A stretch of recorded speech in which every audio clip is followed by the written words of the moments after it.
Hello. How we all doing? What do we want to listen to today? But this one. Forgot what this one is. We'll do that one until people say no. Hi, Snazzy. How you doing? Good morning. If you're in this hemisphere. Not hemisphere. Not this time zone either. General time zone. Hello. We are here.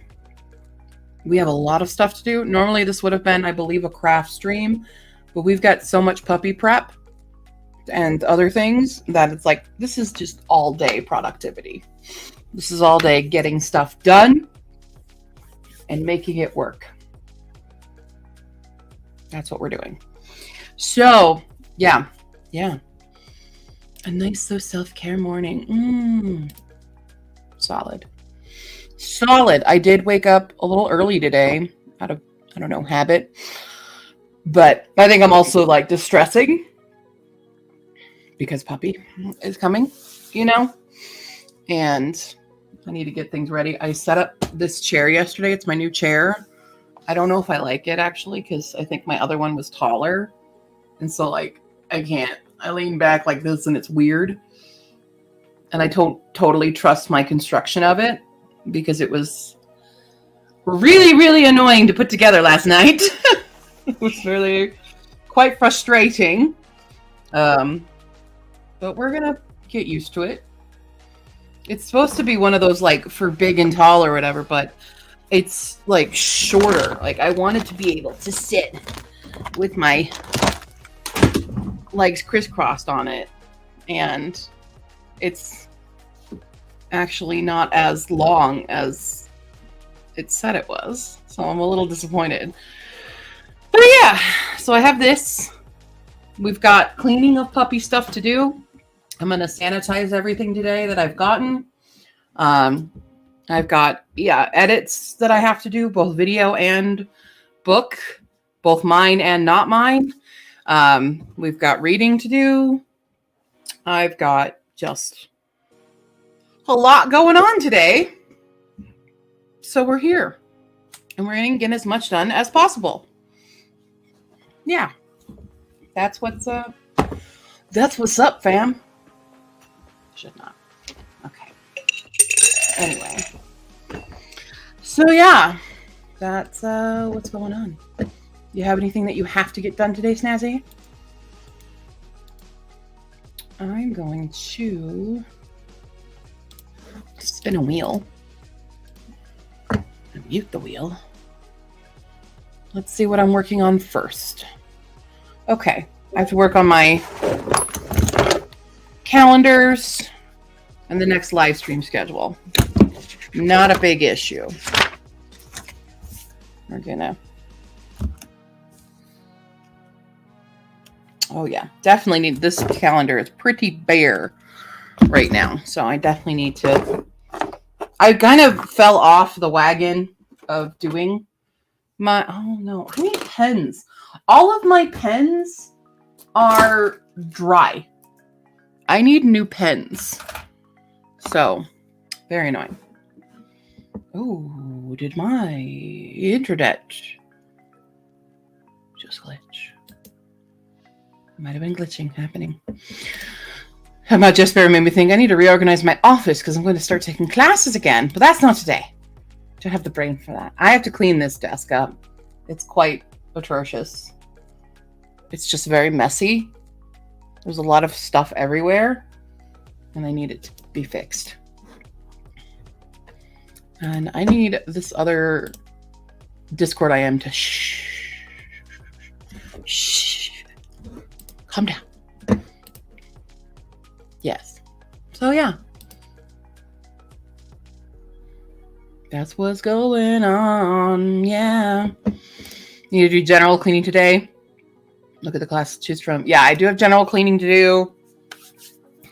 I've got just all kinds of stuff to do today. So much. So many things happening. What do we got? Wow, I did a 10, 11, 12. That's kind of cool. So 33 minutes, 10, 11, 12. 33. Okay. All right. 33 to kick us off. Sorry, it was that loud? I'm so sorry. I'm so sorry. Moving mic further away. My bad, my bad, my bad. I need to mute it when I roll the dice. Okay. Sorry, it's my way that I still incorporate Mambo. Okay. All right. We got 33 minutes on the clock to begin our first sprint of the day. I need my glasses. We need glasses.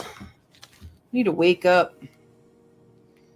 Rip the morning starlight. That was a good Mambo tribute, being loud and obnoxious. Yeah, I think so as well. She would approve. Okay. Well, we're going to start our first sprint. We'll see who joins us later today. All that jazz. Begin in 3, 2, 1, begin.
Bing, bing, bing. How we doing? That was first sprint. Hi, Breathe River. Welcome in. Hi, La Lemon. How you doing? Good morning. I got the stream schedule posted. I got my calendar figured out, and I cleaned all the new dog stuff and sanitized and Febrezed because it's all used stuff. So did that. I'm glad I cleaned the crate because one swipe of a sanitizing wipe and that was not a white towel anymore. I'm just saying, clean your shit if you're selling it. Hi, Dana. Hello. Yeah, and then I just started doing some random little stuff since I only had so much time left from that one. The first sprint was wonderfully non-productive. Blasted music, finished getting dressed. I'll be productive next go round. I don't know why I gave you that accent, Snazzy, but that's how it sounded. Played some Monopoly Go on my phone, drinking coffee. Nice. Hello. Yeah, we're getting productive. I have so much to do. I'm swamped with things that I need to get done before this puppy gets here, basically. So, on that note, the puppy fundraiser is still ongoing. If you want to get in on the puppy stuff, the link is in the description of this video. But everybody who does commission, or who does the puppy commission, really is what it is, you get all access to any and all of my ebooks that I currently have out, and the audiobooks and the future audiobooks and future ebooks that are listed, because there's 2 more short stories that aren't out yet. And you get a say in the name of the dog, and we get a private live stream. So if you already contributed, though, I did notice that I have an uneven amount of people who contributed on Ko-fi versus who filled out the survey. Check your confirmation email after buying that, and there should be a link to a survey for you to fill out. So, quite far from my natural accent. I know it is. I don't know why I gave you that accent. I just did. Puppy comes on Tuesday. So, and I work tomorrow. So we are gearing up. We are gearing up for it. So, yes, any and all assistance is very welcome, as I will be a single mother. There's also a wish list if you want to do anything on Amazon. I've been acquiring stuff through Facebook Marketplace, but you know, I have a wish list. I'm not ashamed of secondhand stuff. But yeah, that's what's been going on. We're getting ready for it. Guess so. And the issue is, like, I want to be able to get all the stuff right now, but I can't because I don't get paid till Friday. So, yeah, 4 dogs and 8 cats. Wow. Add another animal, and you'll have a baker's dozen of stuff of animals. That's awesome. So, yeah, there will be private live stream for those who contribute. You will get to meet the puppy first, and you will help me decide the name. Okay, cool, awesome. Yeah, that's what's happening. Thank you to everybody who's already supported. I super appreciate you. Just make sure you fill out that lovely survey so that I can give you the books that you actually want. And put you on the list for the future books and all that jazz. Cool. Mm-hmm. Yeah. Apparently it wasn't signed into Ko-fi. The email I got was to confirm your guest purchase, which didn't work. Gotcha. Okay, yeah. If anybody who did contribute needs the link, I'm happy to DM it to you as well. So yeah. Also, Ray, I'm going to need to know the breeds and names of all the animals. So start typing that. No, any amount is totally helpful. Seriously, I appreciate everyone who's been able to contribute something. And those, even if you can't, just, I get it, because finances are the worst and our world is suffering so hard right now. So anyone showing any kind of support, even if it's just sharing it to other people, like sharing the fundraiser to your own like friends and family so that maybe they'll be able to contribute. That is extremely helpful. So I wholeheartedly appreciate what everyone has done. You guys are amazing.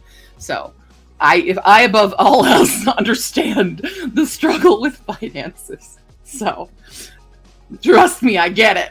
I get it. So thank you guys so much. Appreciate. What's everybody else doing in the chat? I already spun my next task, and that will be to take out the box that this chair came in. Also, my internet, it seems a little choppy right now. A little laggy. Will be laggy. We're a smidge on the lag side. I don't know why. Smooth. Yeah. I am very happy to have a puppy soon. I wish more people IRL were happier for me. Every time I tell someone, not every time, but the majority of people in my real life have not been that. Their first words are usually, "Are you sure you're ready for that?" That's what I get. And it's like, what do you think? How old do you think I am, for one? I love asking. Actually, everybody in the chat, if you don't already know how old I am, how old do you think I am? Just throw it out there. If you don't actually know my age, how old do I look to you? Okay. But also, like, because most of them aren't thinking about, like, the grieving time from losing Mambo, which still hurts. And I still cry every day because she's not here and this house is very silent. But I'm the type of person that needs an animal, you know? I need one in my life because I don't have anybody else. So I'm getting really frustrated with people in my real life asking if I'm ready for that. They're like, it's like having a baby. And I'm like, did you know that owning a parrot was also like that? Because they have the intelligence of a toddler. So that, and also I was a professional dog trainer for many years. Did y'all just forget about that? You know, did y'all just forget about it? Yeah. 36-ish. Okay. Okay. 34. Thank you. Okay, cool. Yeah. Snazzy's close because Snazzy kind of knows. But I literally just turned 37. I'm 37 years old. Are you ready for that? It's like, you know, when you go to a doctor and you're like, I want my tubes tied. And they're like, but what if you want it later? Now is a time where I probably wouldn't get that. And they'd be like, sure, because I'm old enough now to have waited that long. But it's like, most people my age have children and animals that they're why does everyone think that I'm not like mature enough to raise a puppy? When again, I was a professional dog. I have my certification. It's in a drawer right over here. Do I need to just bring it out and show everyone? Like, I coached people on what I'm about to do. You know, it's so frustrating. Yeah. Gonna read some more of The Husbands. Very nice. Yes, I had just turned 37. Right? I can't. I need that. I'm not a person that once one animal passes goes, I will never have another animal again. That's not how I function. I always need one. It's actually why I started having such an issue when I was living in Japan, because I didn't have an animal. As much as I loved Japan, I didn't have anything there, and I ended up having a lot of panic attacks and anxiety attacks, and it was really bad to the point where I had to quit my job there and come home where there were animals in the house. There was animals in Japan, obviously, but like I adopted like all the stray cats there. But yeah, I get checking on my mental welfare, but yeah, people seem to, especially in my real life, seem to not believe that I am a capable person. And I don't know what else I can do to prove to people. Like, I live on my own. I've had a steady job for a couple years now at this place. I've always pretty much had steady jobs. It's usually I choose to leave the job when I'm like, this isn't working for me anymore. For the most part, that's what my work history has been. My finances have not always been great, but that has been something I'm reconciling myself with trying to convince myself it's not always all my fault. Partially, yes, I will take partial credit, but it's not always. Some of it is our system. And the fact that I haven't beaten the system financially, I think is something that a lot of people just choose to see as a failure in general and as if I'm not responsible in any aspect of my life, you know? Yeah. Just very, very frustration. All dogs are mixed. Okay. 2 girls, 1 black and tan named Zoe. You see Australian. Albeit Brindle's name. You have a Brindle? I love Brindle dogs. Name is Roxy. That is a Malamute. I love Malamutes. Okay, I grew up with a Malamute. Top tier. Top tier. Same people who probably congratulate you if you said you were pregnant because people are weird, right? I have 2 boys mixed, German Shepherd, black and tan named Chaco, black and white named Gnarls. Gnarls Barkley.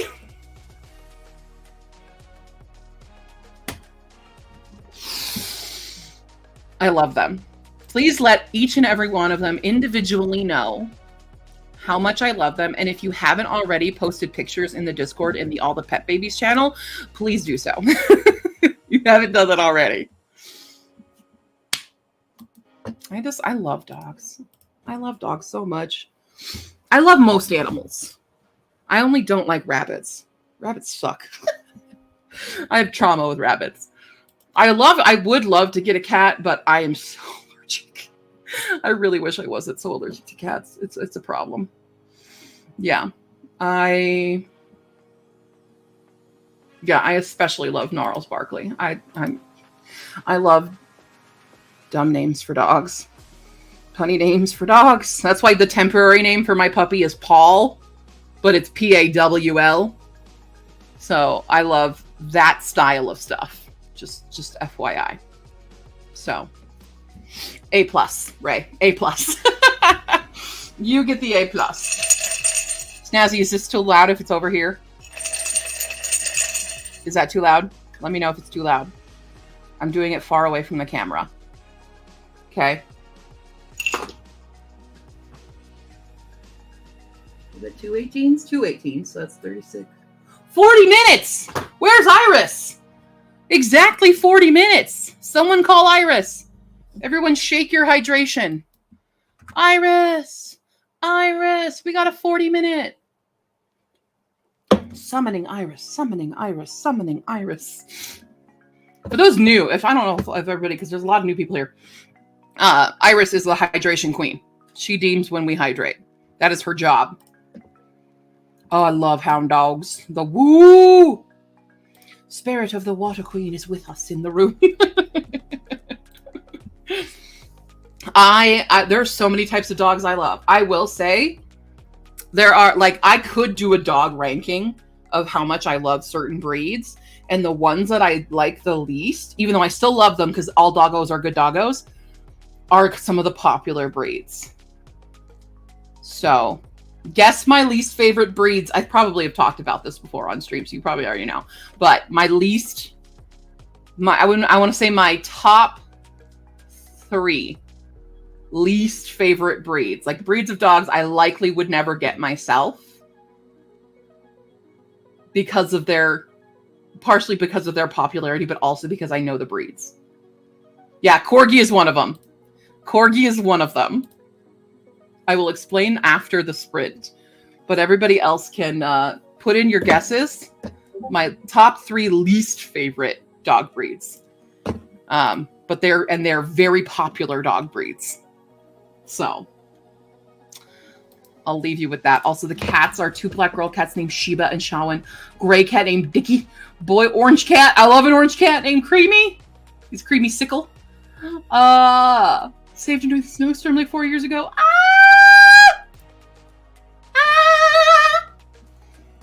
Don't worry, labs are great. Don't worry, it's not lab. It's not border collie. I actually do like border collies. I do, but I don't think everyone should have them because they are so high drive. They need so much attention. Oh, this person wants to help. Hold on. Okay, we gotta help Sam. Okay, we've got Cartographers, which I've read and didn't like. Five Survive, haven't read. Love in the Time series, owned, haven't read. Vivian Valentine Gets Her Man, haven't read. Divine Run, Lord of the Wilds, haven't read. In the Holiday. I'm voting. I'm gonna vote Divine Rivals. Love Letter. Yeah, that one. That's what I'm voting. Never in a million years would I ever besmirch the name Golden Retriever. My Bombadil is the best. He's the goodest of good boys.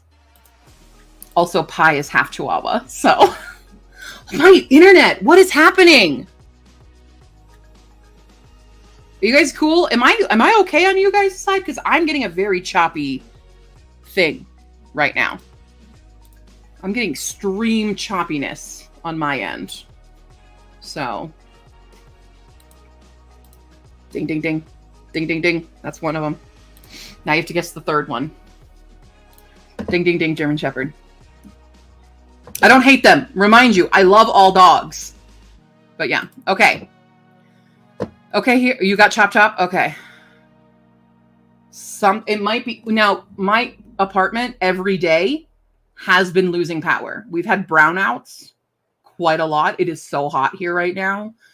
So if for some reason the stream stops, it's probably because of that. And as soon as power gets back on, I will come back on, but I'll make an announcement on Discord, be like, hey, brownout. But it's been consistently happening here because it's just so hot. So FYI. Okay. I'll give you 40 minutes to guess the final breed, and then I'll come back and talk about why, because that's what we're discussing. Here we go in 3, 2, 1, begin.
Bing bong, bing bong, bing bong. Hello. I cleaned my desk just in the nick of time for that to finish. We now have much more organized desk. Very good. Love. I love having a clean desk, you know? Okay. Let's see what's up here. Did anybody guess the last one that I don't like? Not Rotties. I love Rotties. Oh, most of the big dog breeds I love. It's German Shepherds that I have an issue with. One issue. Yeah. Oh! No, you've never heard of brownout? Brownouts are, they're basically blackouts, but they happen because of heat. So the electricity gives out because it is so hot that it can't. So we call it a brownout instead of a blackout. Yeah. Is anybody else? Is this just a me thing? I don't know. That's what my family's always called, like blackouts in the summertime when it's just really hot. It's like not a storm or anything. It's a brownout. 4 cats that are siblings. We called them the kittens, even though they are like 5 now. Calico named Nankia, 2 tabbies, and Gambit. Oh, and Ivory. I love Gambit as a name. Gray tabby named Gaius. Love that. Yeah, I love Rotties. All the animals are from 5 to 20 years old. Love them. Hi, Ian. Also, bye, Ian. Ordering pizza, getting ready for the day. I'm going to write. Before I write, I have a lot of notes to make. Beautiful. Good. Did you do that? Yes. Okay, let's look at these beautiful babies. Oh, my gosh. Oh, they're so precious. Oh, no, baby. Okay. I would love to squish all of their faces. Thank you. And then me and my boyfriend and like make 12 kids. I do math problems. Yeah. Finished the last sentence of novel right as the alarm went off. Heck yeah. Hi, Bettina. Did laundry, started Fred, and lightly tidied, including my desk. Hey, samesies. Kind of started the task I don't wanna. Morning, dog. Thought it was Monday for some reason. If it was, I would be panicking right now because I work. Yeah, I mean, because they don't last long. I think that's also part of the brownout, is that they don't last. The other partial blackouts. So it's like, yeah, I don't know. That's just how I've always understood them, is that it's caused by heat. So, yeah. Yeah. Yeah. There you go. But yeah, we have a nice clean desk. Can kind of refocus. I've got my Roomba. Boomba. We call him Boomba because my sister gave me him. She didn't want it anymore, so she gave me Roomba. So he's running right now. I'm so scared the puppy's going to find something on the floor and eat it, and something bad will happen. So I'm in that super, like, it's not my first child, but it's my first child, first puppy child alone. So that's where I'm in a bit of not even helicopter mom mode right now, because I don't even have the dog. I'm just wildly prepping for doggo. I love getting these things. No. Yeah, I'm in my nesting state. That's what it's called. I knew it had a thing. I knew it had a name. Wonderful. Yeah, this nesting state. I'm prepping. We're cleaning. We're prepping. We're getting there because I'm going to work all day tomorrow, so I need to have time to prepare today. Yeah, but I have a nice clean desk, and that makes, and it smells good. I use a bamboo, like the method, you know, that the good stuff method. The bottle's broken though. I need a new bottle for it. So everything smells very fresh, bamboo light, not a heavy scent, you know. I don't like the heavy scents because that'll just trigger my asthma. Hi, Tim Mama. How are you? We have done 2 sprints so far today. We're doing pretty good. Let's see what my spinner wheel gives me next. Video editing. Now, hopefully this doesn't mess up the computer. Oh, I like scratched myself. Look at that. Oh, real good. We don't know. Don't know. I also can't reveal that because people are still guessing. All right, I was going to talk about the dog breeds. Okay. Yeah, exactly. The dog breeds that I do not like. I mean, like, I love them because all doggos are good, but these are my least favorite. Partially is because of how popular they are, and I feel other breeds deserve that popularity. So number one is definitely corgis. Everybody loves corgis. Corgis are the mean girls of the dog world.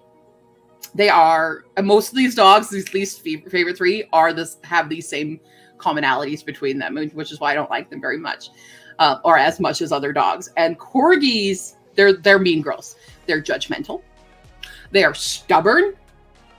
And yeah, they're very difficult to keep trained because they're smart, but they tend to, there are exceptions to every rule in the dog world because it does depend on the owner as well. But in general, corgis are so stubborn, it is very difficult to keep them trained. Like, they'll do it for a small period of time and then they will push you to give up. They'll push back on the training. Okay.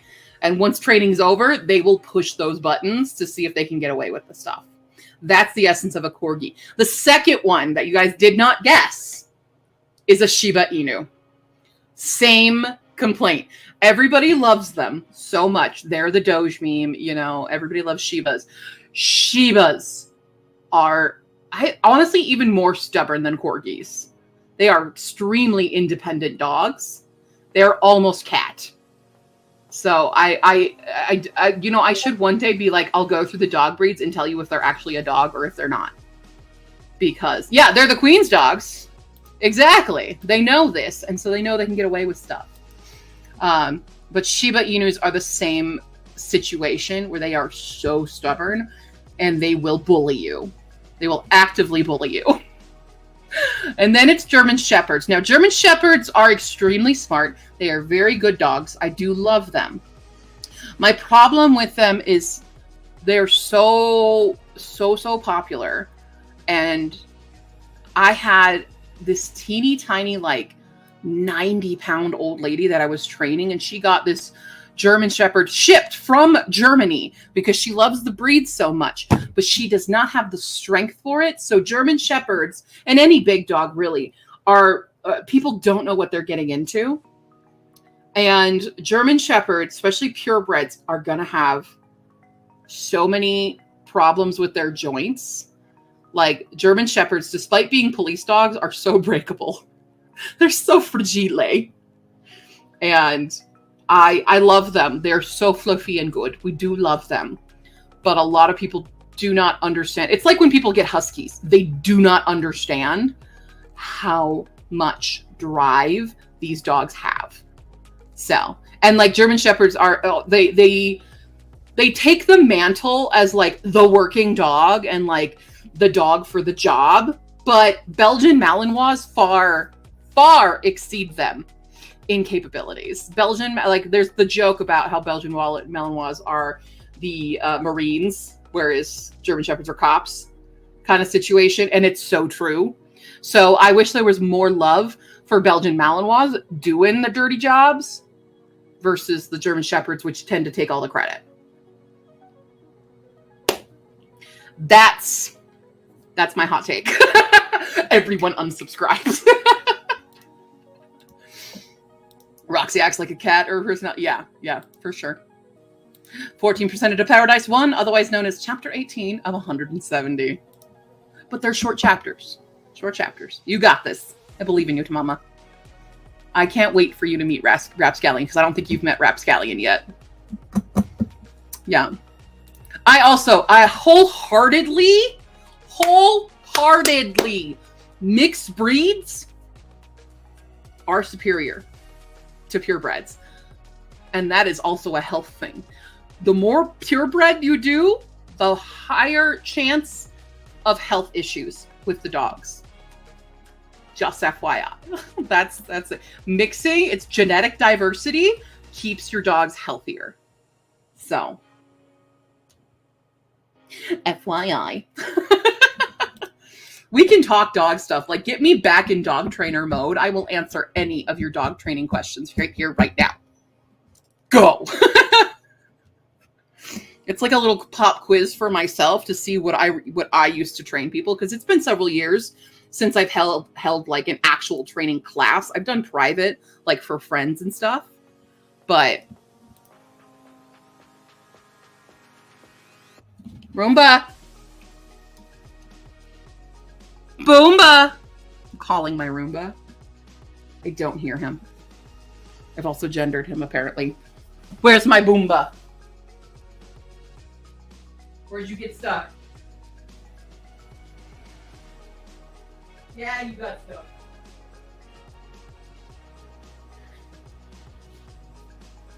It's okay, the Boomba got stuck. I fixed him. Look, see, I already have my instincts of it's too quiet. What's going on? When I did the DNA test, I assume, not D&D test. Please do a D&D test for all of your dogs. Oh, she has corgi in her. Oh, you just met Rapscallion. Okay. I love Rapscallion. I love Rapscallion so much. Oh my god. It's another M-bot Rocky situation with me and Rapscallion, okay? I love. Oh. Need to do them cracking. Cracking on the neck, yeah.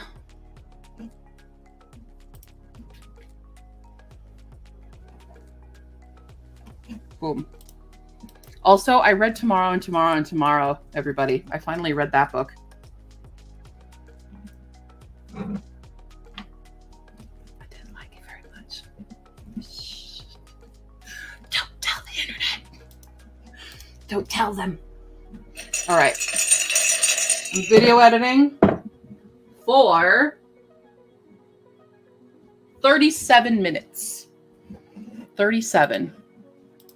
I hope things don't get choppy when I bring out Premiere. But let's get the glasses on. Oh my gosh! Just in the nick of time! Boom! Look at this new angle. Oh, so fresh. So fancy. Yeah. Hi. Hi, how's it going? Good. Been getting stuff ready and cleaned and about to start some video editing. Nice. So got a lot of that. You having a bagel? I'm having a bagel. I want a bagel. I had to drag myself out of bed because this is my life. I don't do before 11 o'clock. I can't physically. Everyone, you can all be jealous of Tycho, or I guess really envious is the correct word of Tycho, because Tycho is one of the first people who's going to meet the puppy. Because Tycho's going with me to get the puppy. So, I'll feed the envy. And yeah. I'm so excited. Like, I'm so excited. So that's like, Tycho is actually one of the few who knows which dog I'm getting as well.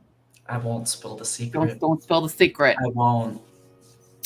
That's for me to know and you all to find out later. Yeah, and for those of you who contribute to the Ko-fi, you get to find out earlier. Yeah! But then the rest of you find... I think almost everyone here has contributed to the commission Ko-fi. If you haven't, the link is in the description. And if you would like to, it's like, you can donate $5. That's fine.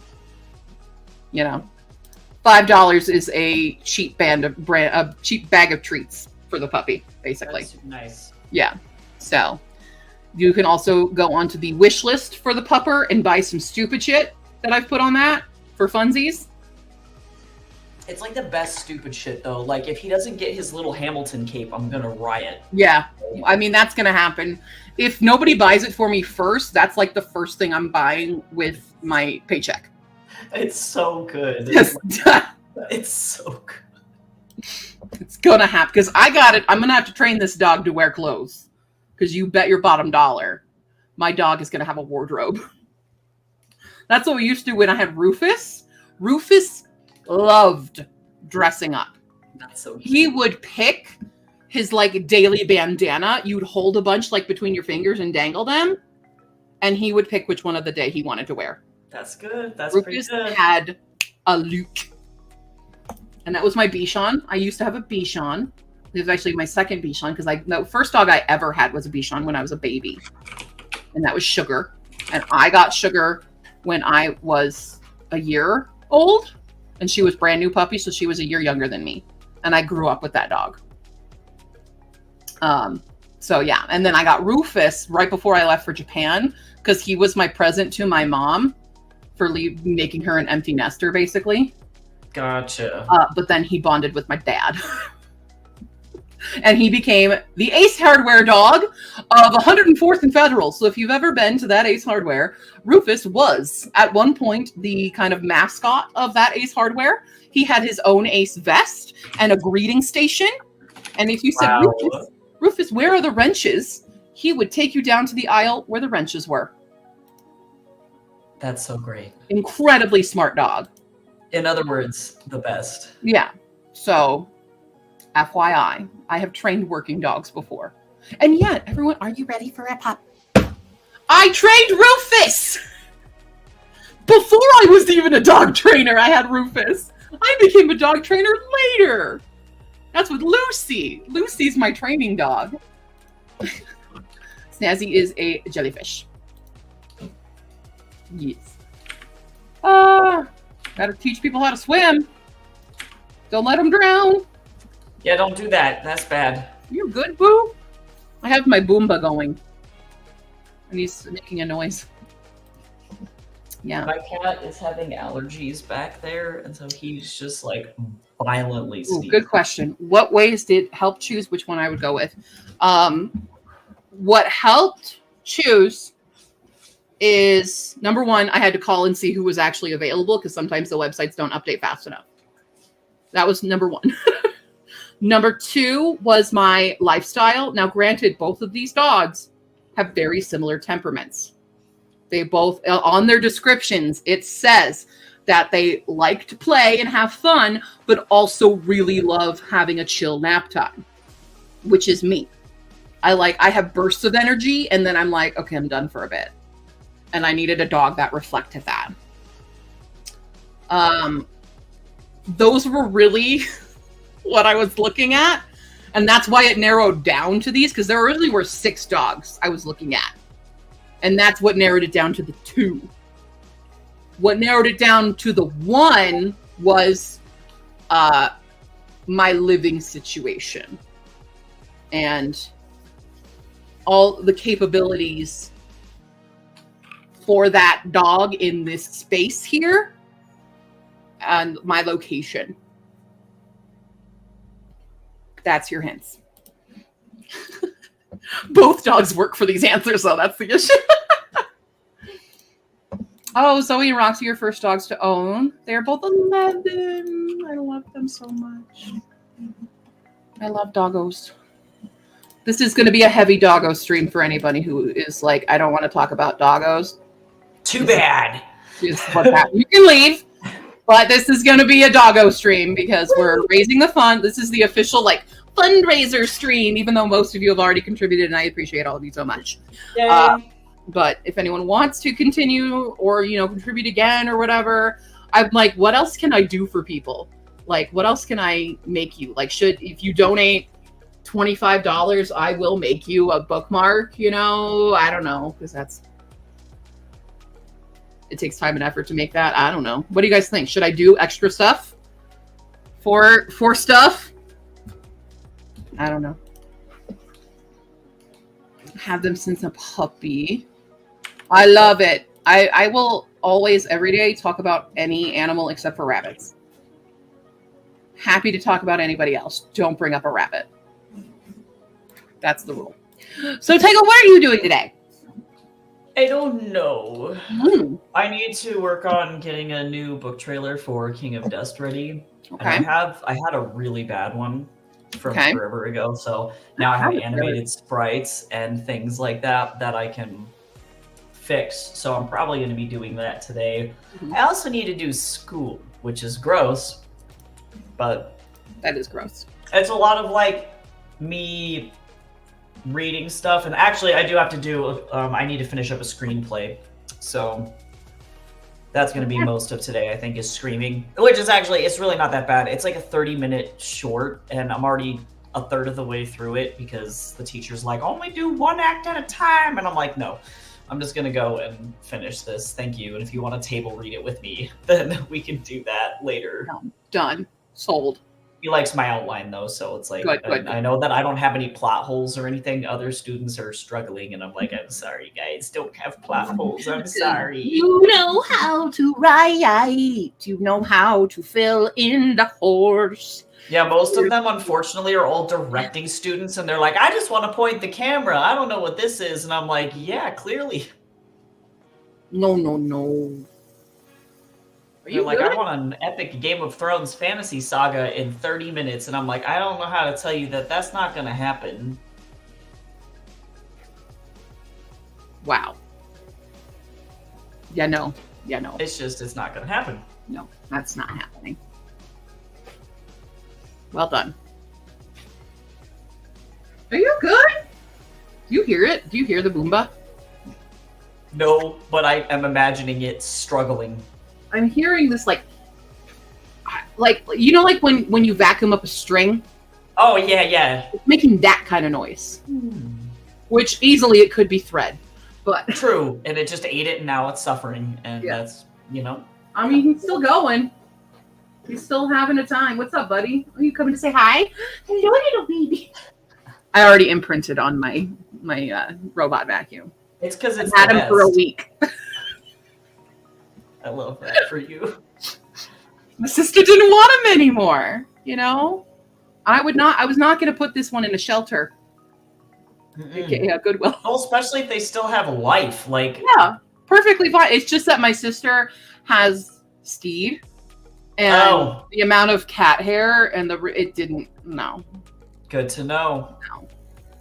So Yeah, because Steed's a long-haired cat. no, well, he's medium, I guess.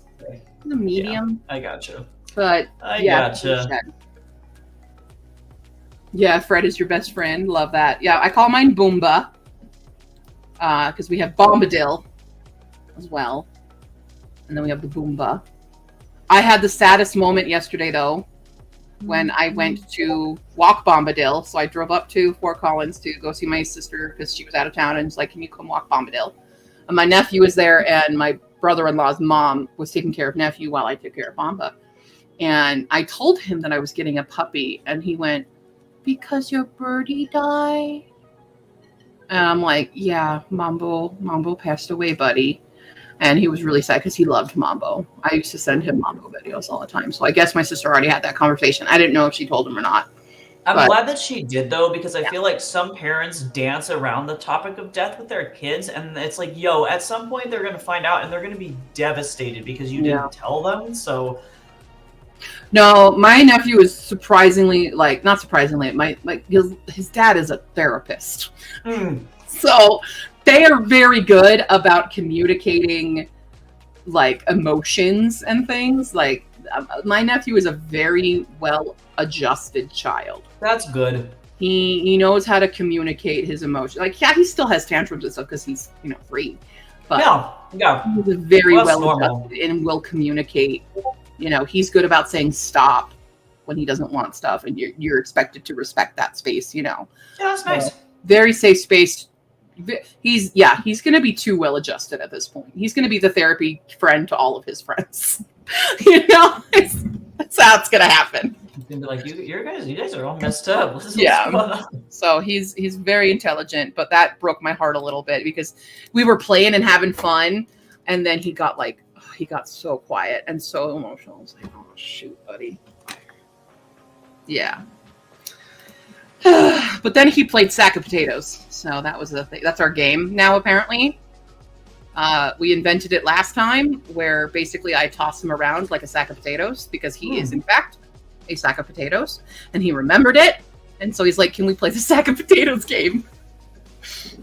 Which is Me tossing, mashing, scalloping, all the ways you bake potatoes. As you do with the potato. Feeling the weight of my potato nephew, counting how many potatoes are in this sack. That's how we play. Yeah. Sir? I didn't realize how many people hate peeling potatoes. Is that like a universal thing? Oh, by I the hate way? it. I hate peeling potatoes. Interesting. Weird. I really couldn't care. It's so, for me, it's because guaranteed I will cut myself. Oh, that's fair. Guaranteed I will do that. Yeah, I will drop the potato and I will cut it. I will cut myself on it. No matter what tool I'm using, I will find a way to cut myself. So sometimes those potato peelers are sharp as hell, though. So yeah, even that, and like I usually actually use a knife because I learned that more. So I have more control with a knife than I do the peelers. Fair, because they rock back and forth. Potato peelers are kind of funky. Yeah. So like whenever I make my curry or anything, I will do it with a knife and stuff, but I hate it so much. It's so tedious.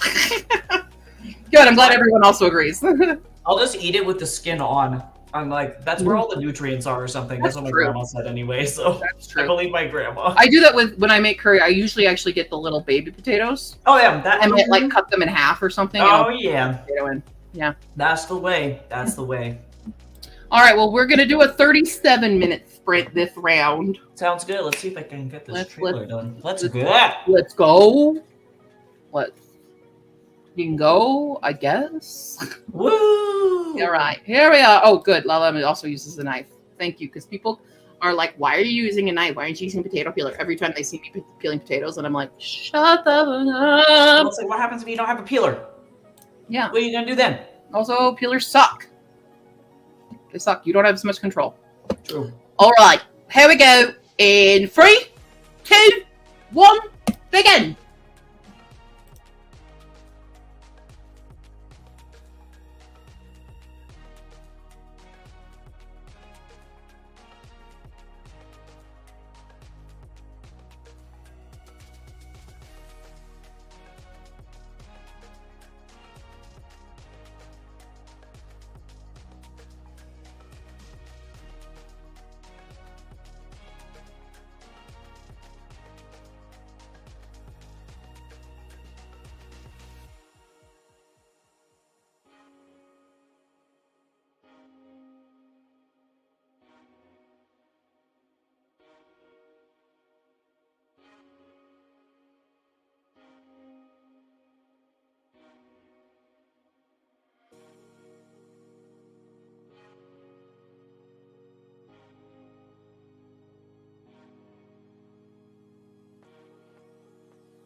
Va-boom!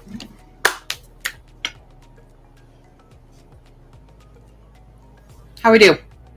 Pretty good. I'm almost through this damn trailer. I would have finished this video had my Boomba not gotten itself in trouble. Oh god. It found my katana, it knocked over the katana, and then proceeded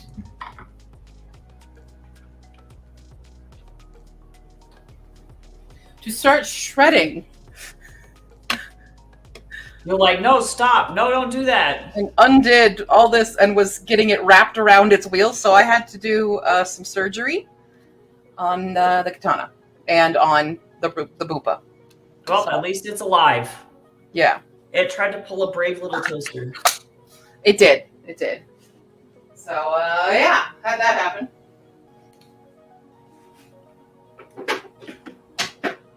Cool. Let me just let that fall. That's fine. So we're very close to finishing editing this video. So I probably will just finish it for the next sprint. Nice. And then while it's rendering, I'll do whatever the spinner wheel says to do. Because I am right at, like, the end of it. It'll take me 2 more seconds to finish. Yeah.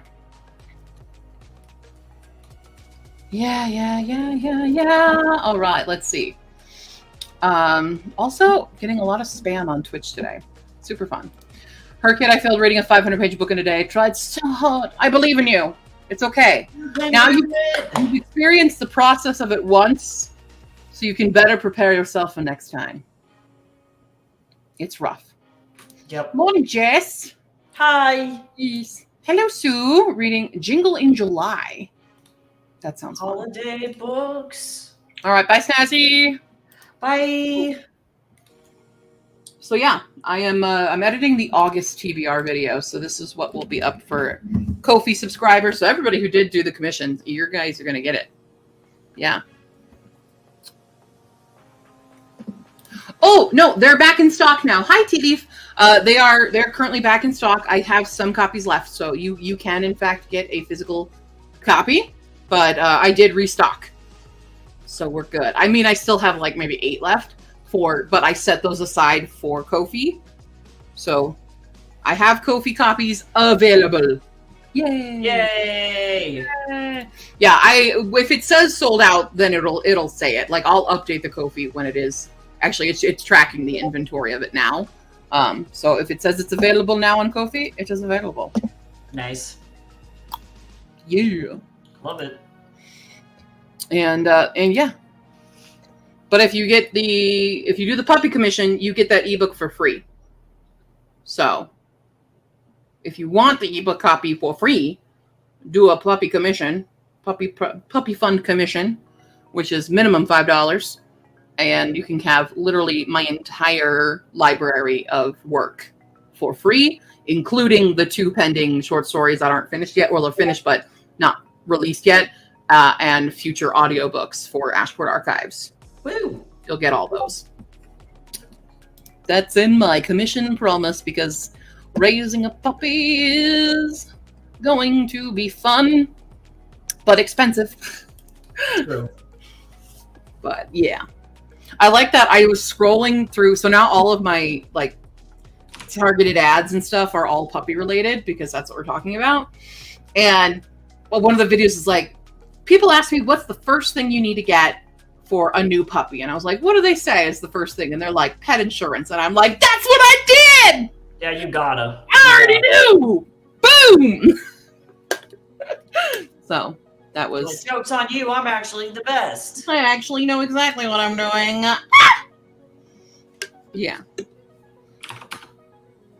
And then the second thing I think everyone needs when they get a brand new puppy is puppy pads. True. Also true. Yeah. Pads, kennel, food. That's what you need.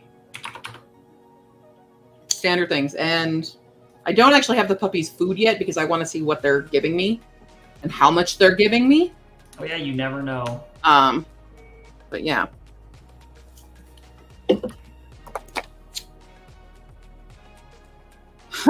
My mom just suggested a dog name.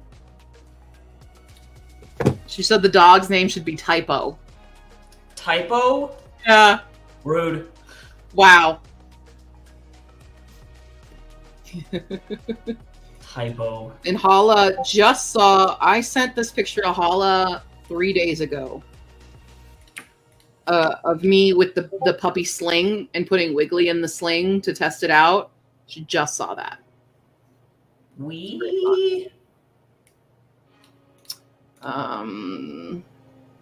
No, I'm not still in. I inquired to a person also about a puppy, you know, the inflatable collar thing.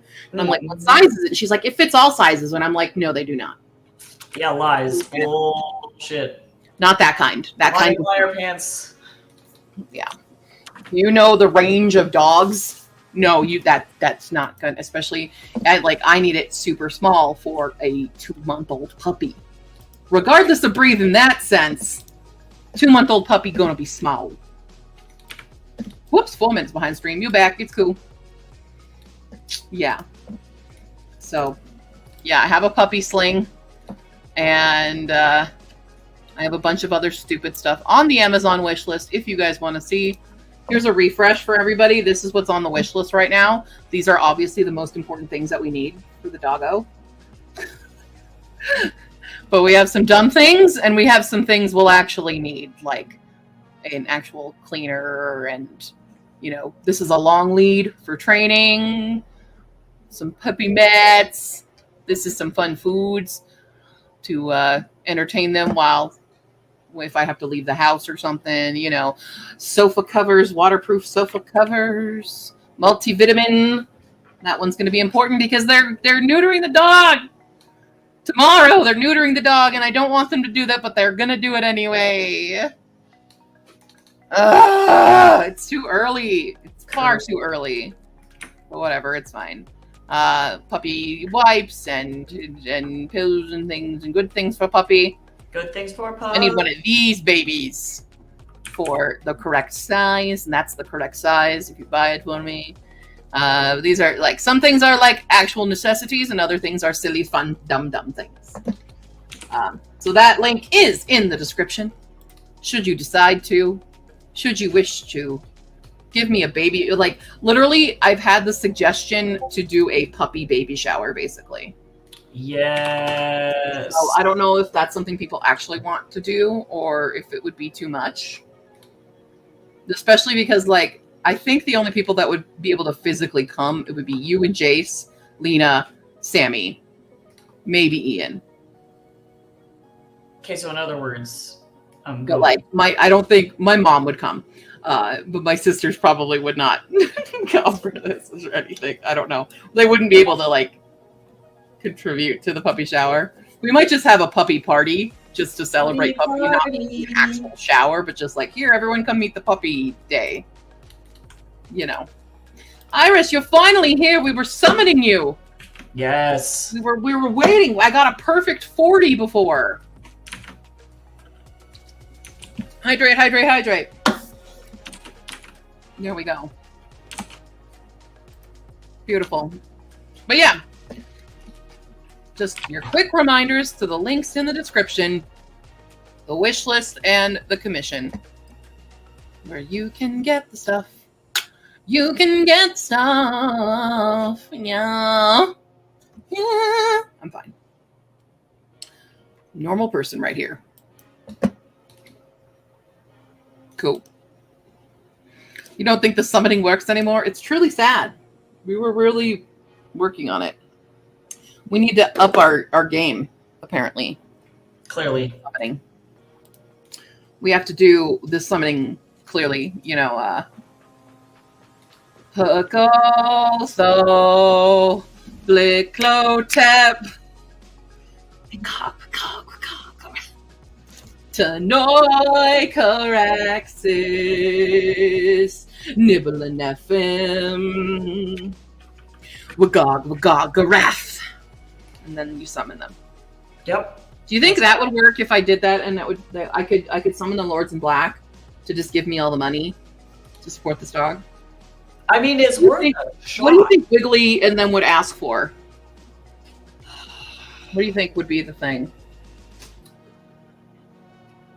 It's either going to be something easy and ridiculous, or it's going to be something absolutely devastating, and there's no in between. Well, I mean, like, yeah, would it be like they give you the money for the dog and then they take the dog? Like, that would be stupid. Yep. Or the dog becomes then like the worst dog human. Yeah, that could be it. They take all dog manners. Wrigley becomes the dog. Well, see, but then you wonder, is it a Faust situation then? You're perfect! Done! So about that. I will take... Oh, I could name the dog Mephistopheles. We could name the dog Mephistopheles. You could. Oh no. Just throwing it out there. Yeah. Have a little Mephy.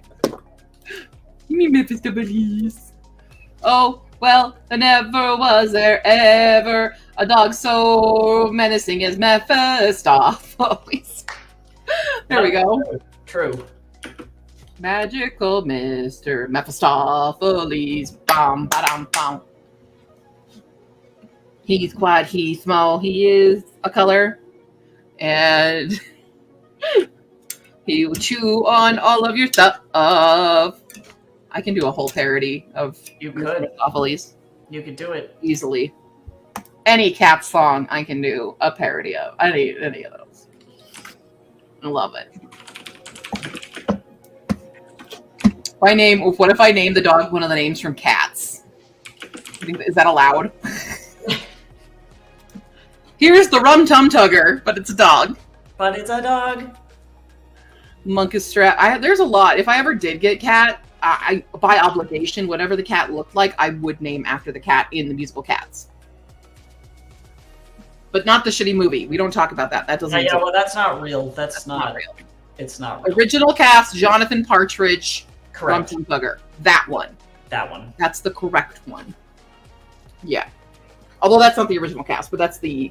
It's still good. Live. Though. It's the one they broadcast for the plebeians and then made it onto a VHS. Did you mean me? I'm the plebeian. Me, I am also the plebeian. It was very good. I was obsessed with it. I really loved that. I've told this story before, but literally the naming of Cats, that, not song, but that recitation in Cats, is how I convinced my 6th grade class that I was a witch, because I would just start reciting it to get one of the swings on the playground. Yeah, I mean, that's what you should be doing. So imagine smaller Q, 12-year-old, going, the naming of cats is a difficult matter.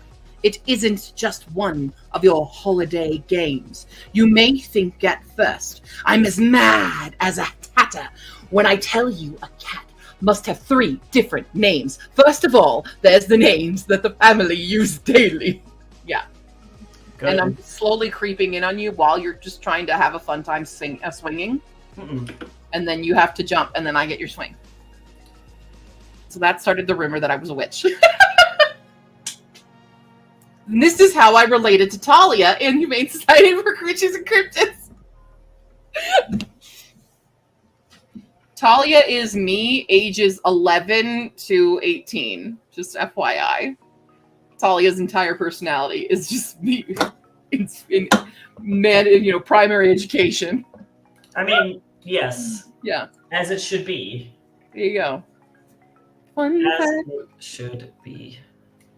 All right. I will need another beverage. I may even get some lunch during this round. You are a better person than I. Iris, we're counting on you. Oh, I have to... Only 32. Not bad. Whoa. There we go. 32 minutes on the clock. So I'll finish editing, and maybe I'll just eat. If finish editing, then I'll spin the wheel. But I think that's what I'll do. I'll edit and eat. I'm gonna have the last one. That's probably what I'll eat. I'm so sorry, Iris. It's only 32 this time. Oh, what is up with this? Perfect timing. Whoa. Whoa! I'm just about to start a sprint. And the last time I was about to start a sprint is immediately when Tycho popped up. Whoa! Like, on it today. Like, I'm feeling like we're going to sprint. Tycho got there. Yeah. Me too. Yeah, they're making fun of you. They're making fun of you. Love you. Squeak, squeak.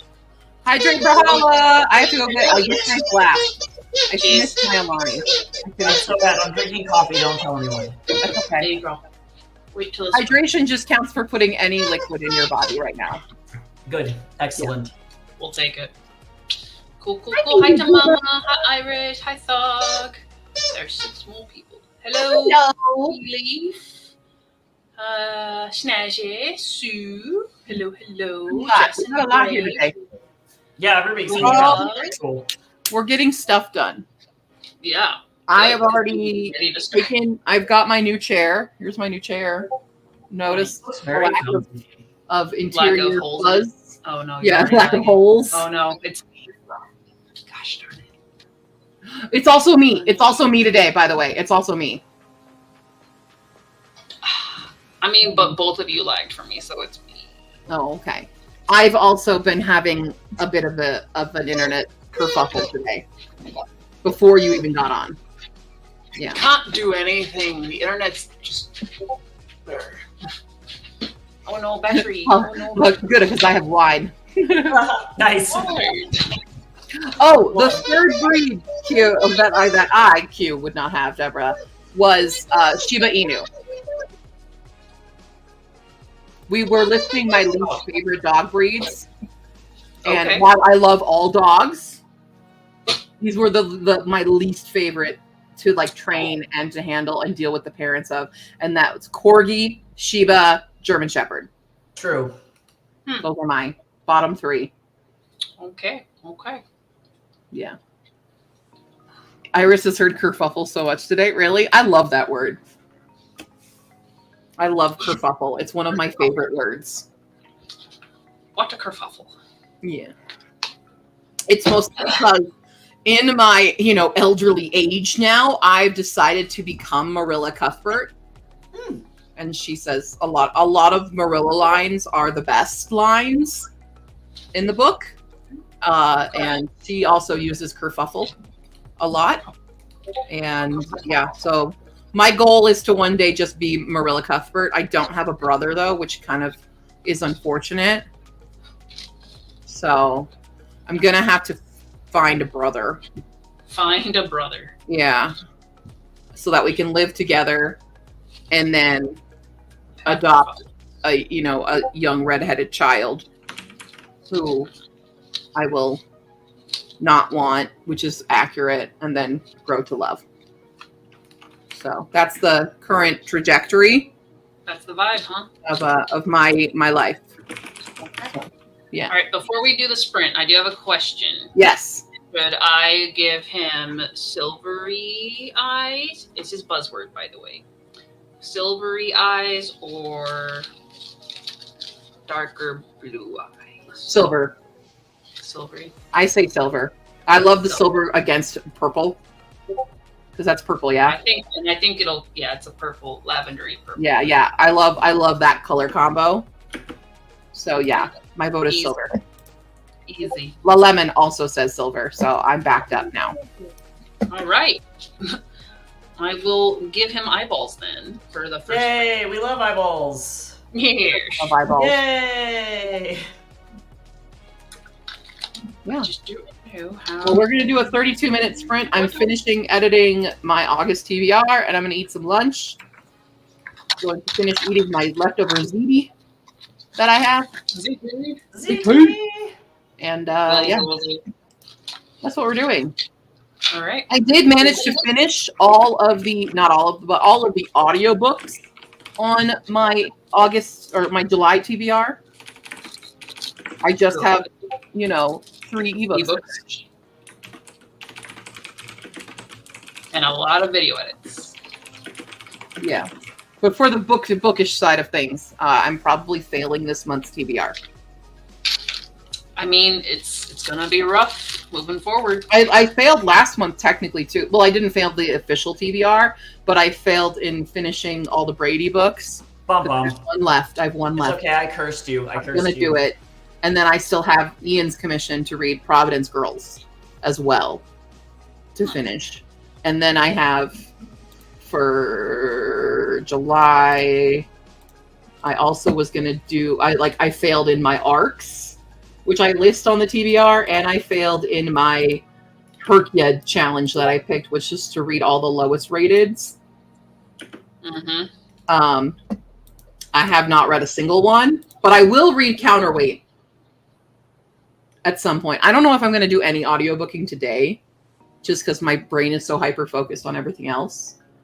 Yeah. But I did not do those. So they all kind of, everything carries over into the next TBR, which is unfortunato. Mm-hmm. Especially because you're going to be more like, I know you're going to be decently busy in September, but August, you're going to be massively busy. Between puppy and the prep work we have to do. Yeah, exactly. Massively busy. So I'm just like going to say, you know what? Who needs sleep? Yeah, right. I don't need that. For the week. We don't need sleep. It's fine. It's fine. Plus, yeah, I have conventions in August too. Although I do not know what's going on with Fort Collins Comic Con because I've emailed him twice now. And I never paid for my table. I know I got in, but I never got the payment link. And I'm like, dude, what's up? And then he was already announcing table, like arrangements and stuff. And I'm like, Table placements. Cool. I'm almost giving up on Fort Collins because of just how they run stuff. Yeah, well, it's like Wicked West because he did this for Wicked West too. Yeah, it's been like the third time that this has happened. Yeah. Yeah. So I'm kind of giving up on those two conventions at this point, just because they are really bad at remembering that I'm on the list. So, and Wicked West was the opposite, where I got my payment and stuff, and I did that. They just forgot me. Yeah, that's after I paid, and they had to squeeze me in because I'm like, dude, I paid. Yeah, that's super unprofessional. Where I got in, I just haven't paid because they never sent me the payment link. So, super unprofessional. Super great. Well, maybe it's not worth your time in the first place. Yeah. Yep. At least Wicked West was this year. Fort Collins, I don't know. Uh-oh. I don't know. Oh no. But we've got Aurora Pride to go to, and I'm woo! Buy my game. So fun. Yeah, it's gonna be fun. I'm excited about that one. Yeah, but yeah, we'll probably have to bring Puppy. My mom might be able to watch Puppy, but my mom also might just come with, which will be really weird at Pride. Yeah, you're like, hello, welcome to Gay Town. Yeah, exactly. So we're all here. She'll be fine. I just don't know if I want Puppy outside in that heat that long. Like, yeah, hopefully it won't be super bad. I've got my fingers crossed that the weather's just gonna be beautiful. Also with Canada on fire, our air quality has been awful here. Oh, it's awful. It's really like you couldn't see the mountains today. Can we even see the mountains today? I don't even know. I think the AQI went back, it's back up in a good spot now compared to yesterday. But yeah, yesterday, Wednesday, and Thursday were. I was driving around being like, why can't I? Because I didn't. Good. AQI is good today, so it's the first time it's good in like literally a week though. Yeah, like it's been bad. It's been really, really bad. Canada just been on fire, and we're just getting all of it. Toasty. Great times. Great times. Okay. Well, on that note, nobody be on fire. Yeah, but yeah, please don't. Please don't be on fire. We're gonna do 32-minute sprint. Here we go. In 3, 2, 1, begin. Go.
on. There we go.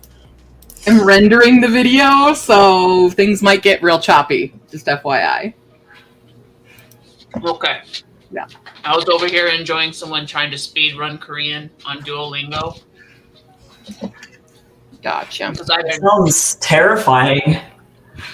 Well, I've been studying it through Duolingo and my other app, and the pronunciations for like it's different technical like alphabet, but it's so the same. And I'm like, is it only me? No, the guy just got to the part where they're like 3 different words and they all sound the same. Oh yeah, no, Spanish is, even though it's like they put so much funding into Spanish, it's awful. And occasionally I'll listen to it and I'm like, who are you, Duolingo robot? Like, why would you? Mm-mm. Yeah.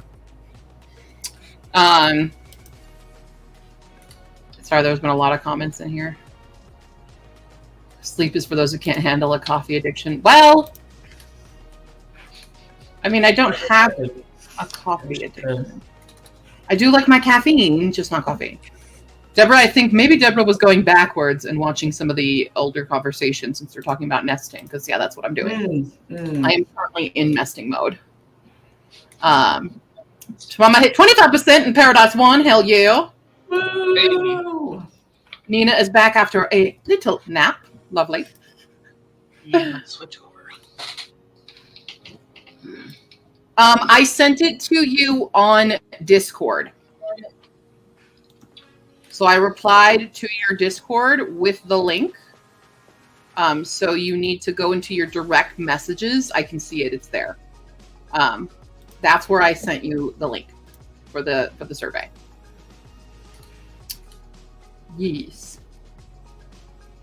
Actually, you did break your caffeine addiction. Oh, and then we've got it coming on over to the other side, because connections are really bad in everybody's houses today. Doesn't matter where you are, if you're on the East Coast, on the West Coast, or in between, because it's so hot outside. There you are, okay. That was so much harder to do because everything was so slow loading. And I was like, Mhm. oh, no. Well, Yeah. we're here. We're back. Thank you. What about that breaking out into random song thing? That's not a thing. What? What? What? I don't know what you're talking about. Also, my Boomba got stuck again but on one of my rugs in the bathroom, so I just closed my bathroom door. We're still working hard. Good job, buddy. Oh, now I'm going to need to move the katana. But I think Again. buzzword. Oh, so it doesn't eat it again. Katana. Da, da, da, da, with his There. silvery eyes. Okay. Oh yeah, I didn't show you guys. Like, look what I got. This at a garage sale. Oh god. Oh god. There it is. Okay. Nope. There we go. We got Oh, Pushy stairs. Puppy stairs. You put it back together. It's getting choppy. You're frozen. That's okay. We know you're there. We know you're there in spirit. Oh my god.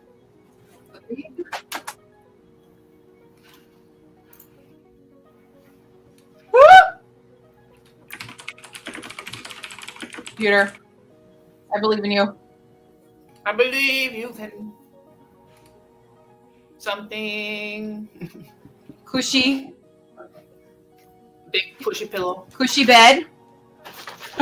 Ah! Give up. I give up. Up is given. Come on. It's only got 7.5 minutes of rendering left. Okay. Well, we could just jump into a quick sprint. Yeah, another one. Yeah, no coffee for me. I don't like coffee. I don't like the. I work for a coffee company and I don't like coffee. That's always been the fun thing. But I don't like it. And then it touches my body, and I will then happily get you free coffee. into ants. I get free coffee beans, ground or unground, from my work. I will give you the coffee. I wish I could have it. I have to do the decaf. We have decaf. I'm just mad because what I want is I want it to save my life. Does this make sense? I want to put it in my mouth and then be like, I'm alive, because that's what people do. They drink the coffee to feel alive. I put it in my mouth and then immediately, again, become 1 million ants. But yeah, the Alanis don't mess me up. They don't mess me up. Guaraná doesn't mess me up. Tea doesn't mess me up. Yerba mate doesn't mess me up. And so it's the something about the way that my body processes the coffee beans specifically, I don't know. I couldn't tell you. And it used to not be that way when I was a kid. I think there was a period, like, because I was drinking a lot of caffeine when I was working my, like, really crappy 9-to-5 at a college that I worked for. And it was, like, constantly, I had to drink caffeine otherwise, because I was, like, so sleep deprived, and it was really, really bad. And so I'm pretty sure my body was like, hey, remember that? We're not doing that ever again. So we're going to go back to the backpack place, and we're going to remember how awful it was. Yeah. Nope. You got shut down. Well, during that last sprint, aside from finishing this and eating my lunch and stuff, I was in the midst of watching somebody's mid-year update. Oh. So if anybody else wants to watch Hala's new video, here it is. Yeah. I was full on ready to be like, who else put an update up? I'll watch it. Oh, it was me. Oh no. Yeah.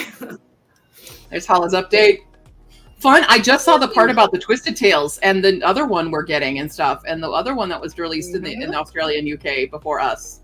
Yeah. And yeah.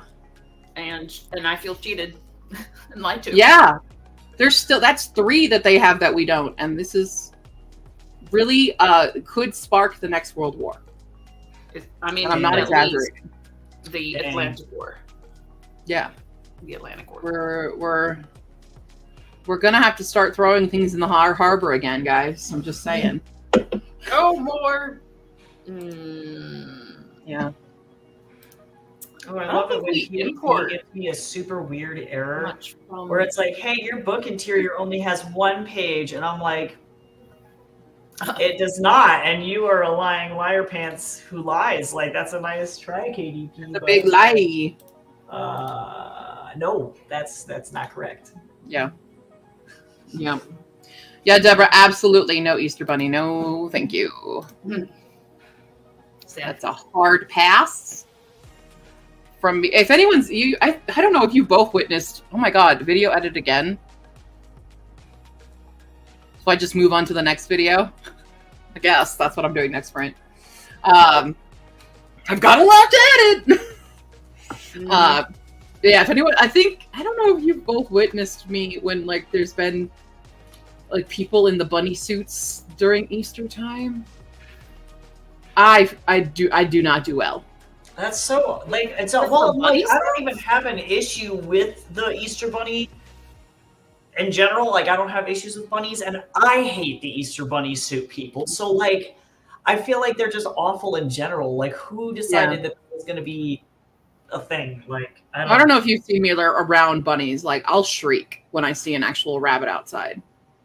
Especially, like, if I didn't already have it, like, in my sight. I can, if I know it's there, I can avoid, but if it just pops out, I shriek so high pitch. I reach that high E from Phantom of the Opera real fast. Real fast. I've not seen it. I was walking Bombadil yesterday. And we were walking, and Bombadil's such a good boy. I brought him tennis balls because that's what I do. He carried one in his mouth the entire walk. Baby. We walked a long time too. But while we were walking, there was not one but 2 bunnies, and they were playing with each other, like bouncing at each other and shit. And I'm like, Bombadil, you gotta protect me, buddy. He's just there with his ball. Love Bombadil. Smooth brain. Smooth brain dog. Yeah. Everybody stopped us, though. They're like, oh my god, he has a ball in his mouth. And I'm like, yeah, it's his emotional support tennis ball. Yeah. Bless. Yeah. Well. Yeah. Deborah, I think you're behind. I think you might be behind in the stream right now. Just FYI. I don't know. I feel like you might be behind.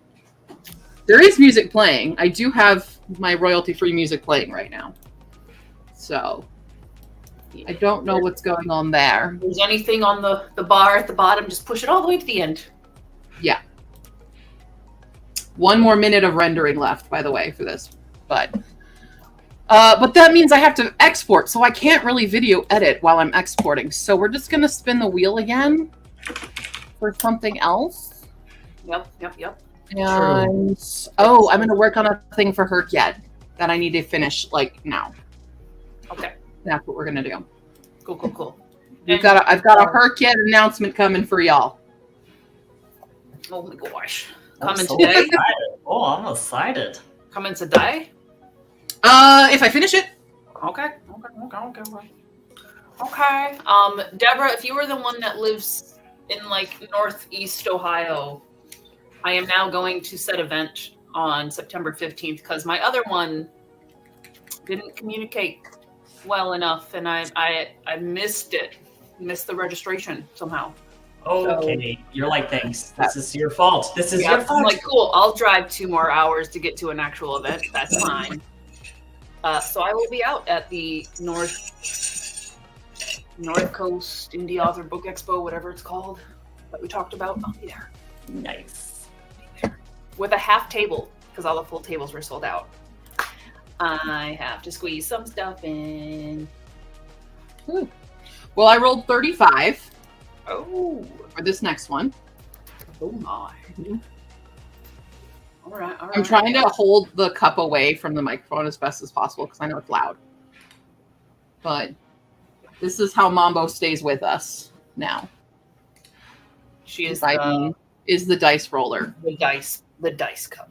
Yeah, I love it's that. the dice cup now. So that's how we keep the baby here. Forever and always. Yeah. Wait, Nina, speaking of patterns. Hold on.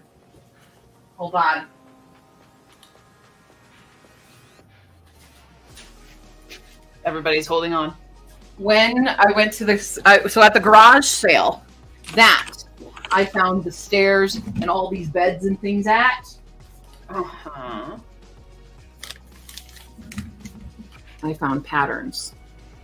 Oh, for little doggy stuff. Yeah. Nice. It's nice. And so you can sure expect Willow and the Twayu to be getting either some like toys or little coats. Well, Do they need stockings? There's a stockings one. They won't wear anything on their And feet. obviously Tatsu is going to get some of these as well. Yes. So I don't know if he'll wear the clothes, but you know what? He doesn't mind the it collar. has one for like a cat bed. Oh, nice. So there's that in there. And like toys and stuff. Like I could make him like that super stuffed catnip toys. We could I do wish that. He actually gave a shit about toys. If you can find a hanging toy, Oh no. Yeah. that might be the one. And we're gonna try. We're trying to figure out what he actually likes to play with because he stares at stuff on the floor and is like, "That's nice," and I'm like, "Okay." No, Nina. No. These are sewing. No knitting. My sister knits the puppy sweaters though. So I do anticipate her giving the puppy a lot of knitted clothes. Knitwear. She has knitted 2 sweaters for Lucy and Pai Pai before. Pai Pai likes to wear hers, but is very good at accidentally slipping out of it. So, yeah. I'm free. Yeah. Oh, good. It's rendered now. It's rendered, which means I can export on this stream or the sprint while we work on the Herkid special thingy majiggy. Special thingy majiggy. Thingy majiggy. Thingy majiggy. Thingy majiggy. Thingy majiggy. Thingy majig. Let's do the thingy majig. Yeah. Anyway, I'm fine. Normal human being is what I am. Okay. Can vouch for that being untrue. Alrighty, well, we're going to start another 35-minute sprint. Here we go, everybody. Get ready. In 3, 2, 1, begin. Woo.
back.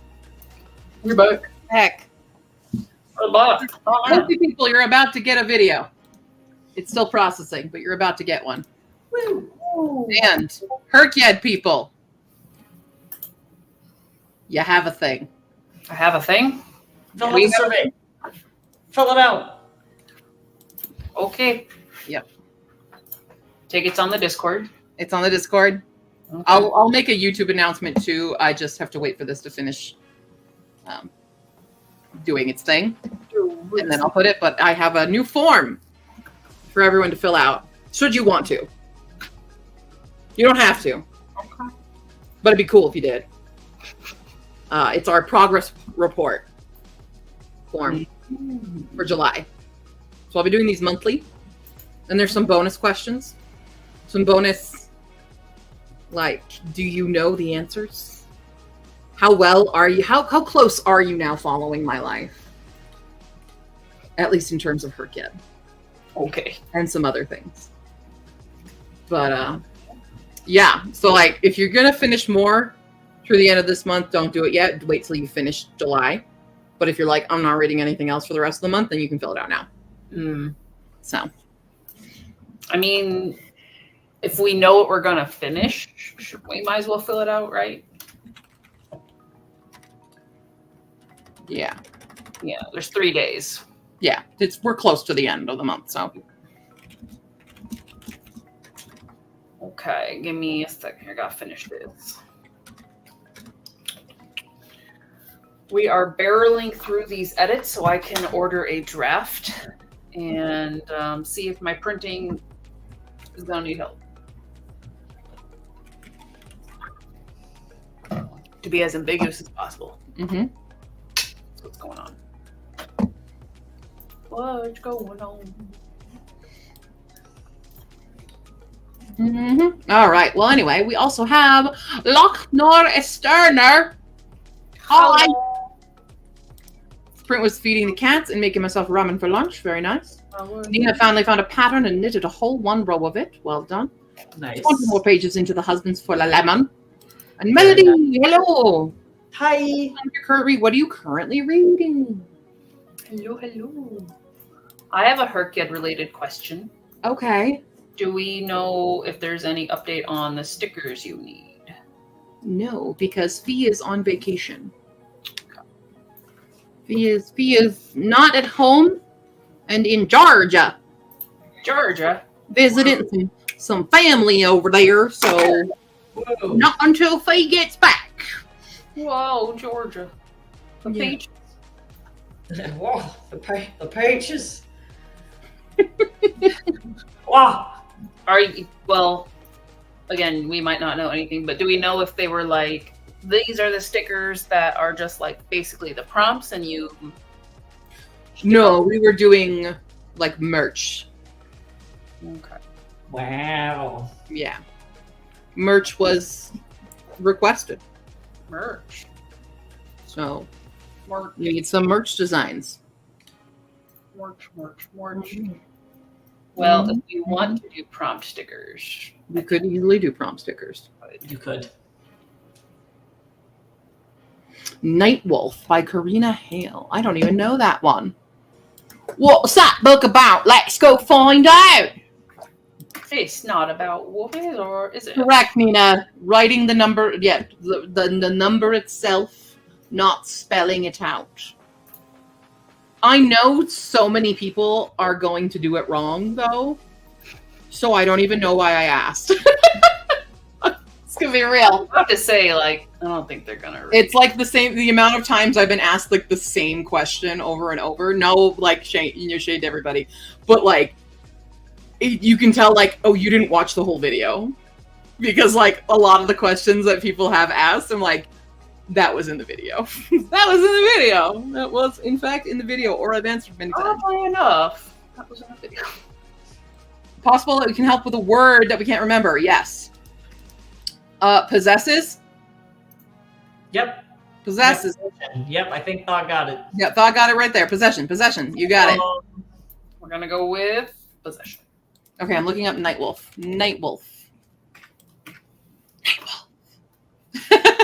I feel you, though. I feel you. Yeah, sometimes my brain literally will just delete vocabulary, and I'm like, okay. Yep. Very often. Very often. Okay, so this Night Wolf is a paranormal romance. Oh, a It's a vampire, and is this spice? This looks like it's probably spicy. But I'm sorry, the synopsis of this made me laugh so much. I am not judging you for your reading taste, by the way, just a caveat. But it immediately, the first synopsis line is, "My name is Amethyst DeMille, and I'm in love with a vampire." And I'm like, I'm Ebony Darkness Dimension. Oh no, I was just gonna say I'm Raven Ebony Darkness. Yeah. I was trying to explain that to somebody the other day, and they were like, "What is that?" And I'm like, "What are you referencing?" And that's immediately what I thought. Really? So, I hope you're enjoying this book. Yeah, hopefully it's good though. Yeah, hopefully it's like fun. Because at least we know My Immortal, the fanfic. At the very minimum, it is fun. It's ridiculous. iconic. It's iconic. Yeah. It is the fanfic to end all fanfics. Truly. That's what it was. So, oh man! Wow. Mad respect. Yep. Trying to read as much as my physical TBR by the end of her kid. You got this. Woo! Hell yeah! Hell yeah! Well, I am currently reading Experimental Magics by Alex Evans, and it does tickle my linguistic heart. I will say, it's kind of like magic but STEM. But there's a lot of discussion of like historical context and language development in the book as well. So if you like, I feel like fans of things like Babel would probably like this. It's less like heavy. It's more on the feminism side because it's kind of steampunky and deals with like this main character who is a woman in STEM basically, and people not respecting her and stuff. And she gets invited to this big conference and stuff like that. So it's tickling that side of me as well, but it's got like that big academia setting. Yeah. And a lot of, there's a little bit too much, like, not kind of info dumpy, but not too bad, but it is like very heavy on the info. Mm-hmm. So if you like books like that so far, that's how I feel. I'm like 30 some odd % in. That's how she feels. That's how I feel. Do y'all like my stick? I love your stick. It is quite literally a stick. I love it. It's my cat's cat tree, but I like angled the webcam down, and I was like, oh no, this is just stick cam. This is my pet stick. I would like stick cam. Yeah, thank you. It's a book bought a while ago. I'm just going with it. I have way too many spicy books. Immortal fan fiction throwback. We are always ready to freaking preps. My favorite is when Dumbledore just starts screaming in the middle of the woods. That was the best part of that fanfic. Man, oh gosh.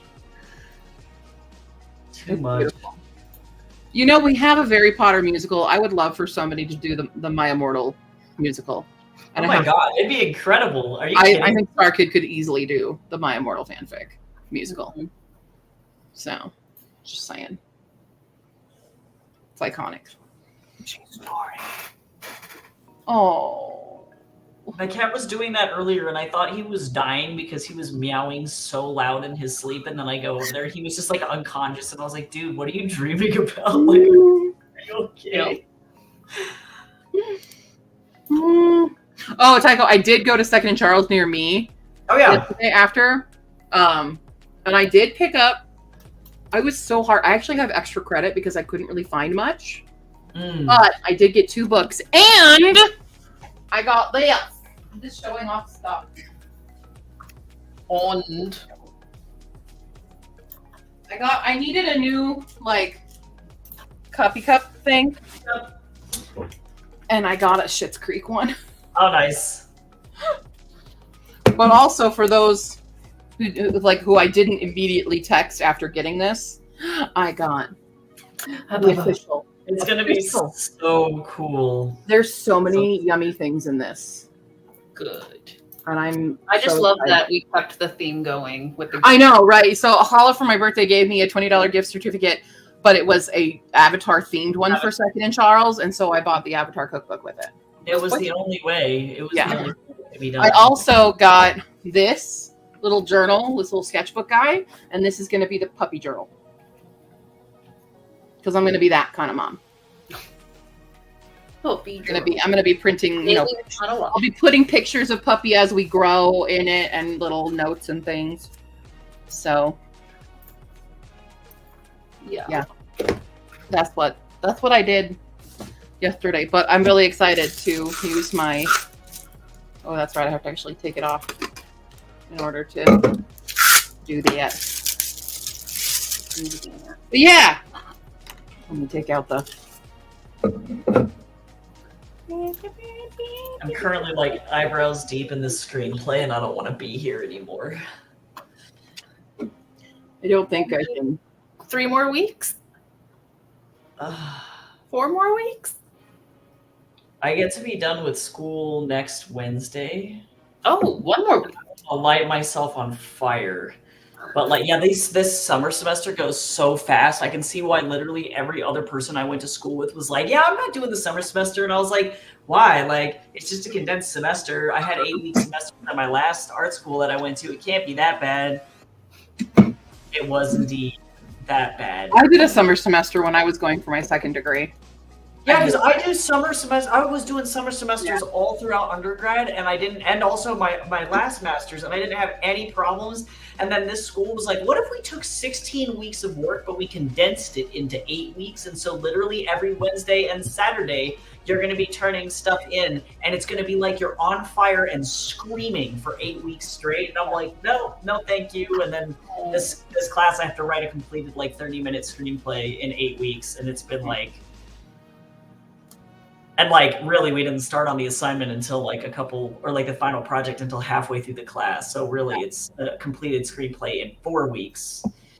I love this. It gave me heartburn. Yeah, that's a good stick. Yeah, it's a good stick. So I don't know if I told you guys about this, but I was on my like garage sale hunt thing, and I went to a bunch of free little libraries, and I found the absolute cutest free little library nearby me, and it's like frog themed and bright yellow though, but it has all these froggy little things. But it wasn't only a free little library, it was a free little pantry and a free little toy box and free little stick box for the dogs. That is beautiful. So yeah, it's the cutest thing I have ever seen and like the house, the same yellow that was on all of the little libraries was the color of the house. So that was a whole theme. Cool. Theme. So I put the entirety of the Ashport archives in that one because I'm like, you get to have the full series. Along with a bunch of other stuff.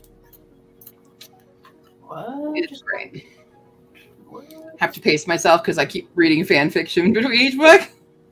You know what? I honestly was like, I should have put a fan fiction prompt in Herkyed. Let's give some love to the fanfic writers, you know? But I make it really hard to be like, read a 500,000 word fanfic. Yeah.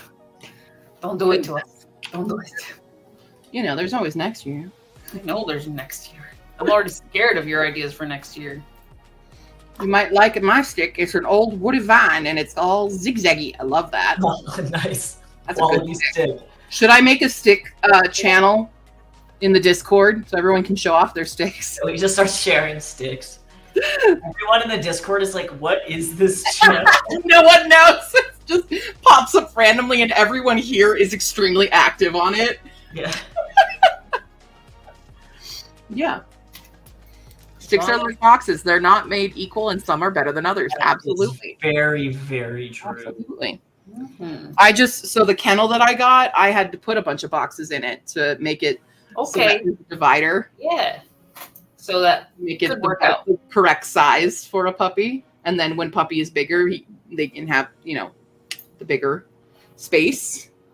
But we don't want to have the reason, I don't know if people know this about it. So here's more dog training trivia. You want to not give your dog too much space in their kennel. All they need is space to basically stand up and turn around in it without having to duck or anything like that. Because if the dog has too much space, they will not view it as their den. And then they will poop and pee in it. So if you're like, I want to give my dog space. No, you do not. No, you do not. You want it to be space for them for feeling safe and for sleepy time. And kennels should not be a punishment. That should be their safe space to go. So whenever you punish the dog with anything, that's not a good punishment. Just shoving them in there. It's a form called positive punishment, which I do not support. Most positive punishment. It depends.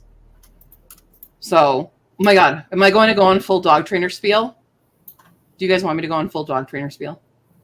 You can keep doing what you're doing. You do what you want. Yeah, this is your. So there's different types of training and stuff. We call it positive reinforcement, negative reinforcement, positive punishment, negative punishment. And that doesn't mean like good, bad. It means additive or takeaway. So positive punishment is doing something to the dog. That's the spray bottles, hitting the dogs, that people do that shouldn't do. It's the putting them in the kennel kind of thing. That's positive punishment because you're adding something. Negative punishment is take away. So you're removing a situation. So you could be like taking the toy away from the dog or something. You're taking away whatever they're chewing on and stuff. That's a negative. Positive reinforcement, that's treats. That's praise. Negative reinforcement does not work. Don't even try it. It's awful. It's so stupid. But there's good and bad to different ones. It's just their main label of what it is. But punishing the dog with putting them in the kennel does not actually work. And it makes the kennel a negative space for them so that they don't trust the kennel. The kennel is not a good space. So your kennel should always be safe, happy place for the dog to be in when they want to step away from anyone, they get overwhelmed. That's like Lucy. When I went to go visit all my family in Minnesota for the funeral last year, Lucy literally came to me and was like, "Mom, I need to get away from here." She literally like climbed up and was like, Lucy does not like to be picked up.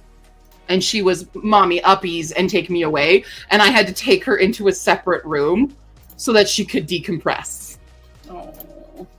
And she doesn't like Pie. Usually, yes, I will pick up Pie, no problem. She's my girl. Lucy begrudgingly will let me pick her up, but she does not actively seek it out. Whereas Pie is like, "Mommy." But dogs get overwhelmed with people very easily, and they need a safe, quiet place to just chill out. So there's your dog trainer spiel of the day. Yeah. And yet, I can use all these fancy terms.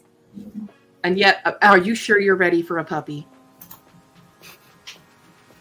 I think it's more of financial, emotional, No, for the last one that I got, it was followed up with, they're like having a child. That's like raising a child. I think That was the last one that I got. And I'm like, dogs. I think because there's definitely people who are valid in being like, "Are you emotionally ready for this?" And it's like that's valid. But are you sure you're responsible enough for this thing? Yeah, those are the people I want to smack upside the head. The Gibbs smack. Yeah.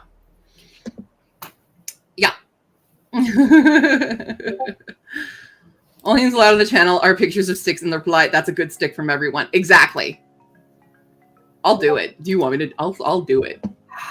I will create this channel right the heck now.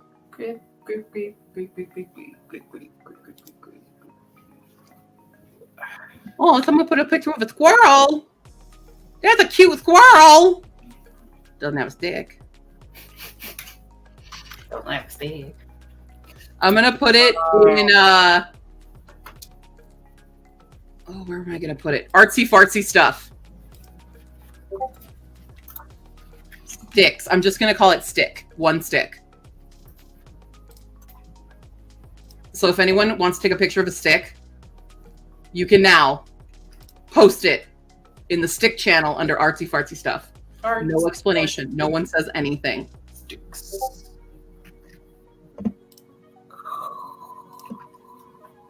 What if the kennel is a playhouse co-op? It could be. It depends on what you want to use the kennel for, just as long as it's not a negative. Kennels are not for kids. Are you sure? I don't know about that one. Just kidding. My nephew definitely loves being in the kennel with Bombadil, but it's not a punishment. It's the door's open. He climbed in. All right, here we go. Oh yeah, we used to climb in all the time. No joke. Jace will be on the Facebook Marketplace, and people will be selling custom dog kennels and things like that, which I think are very cool. Oftentimes, they're very beautiful kennels. But the way that they advertise them every time is by shoving their kid in there for scale. They're like, "Oh, look, it's a child," and then Jace is like, "What is this an ad for? Baby jail?" And Yes. it's never clear what it is until you actually click on it, and it's like, Baby jail. Your kids in baby jail. Okay, like stop. I mean, if you're gonna do it, dress the baby up as like the black and white striped prisoner outfit and ball and chain stuff. Do it right. That'll win me over.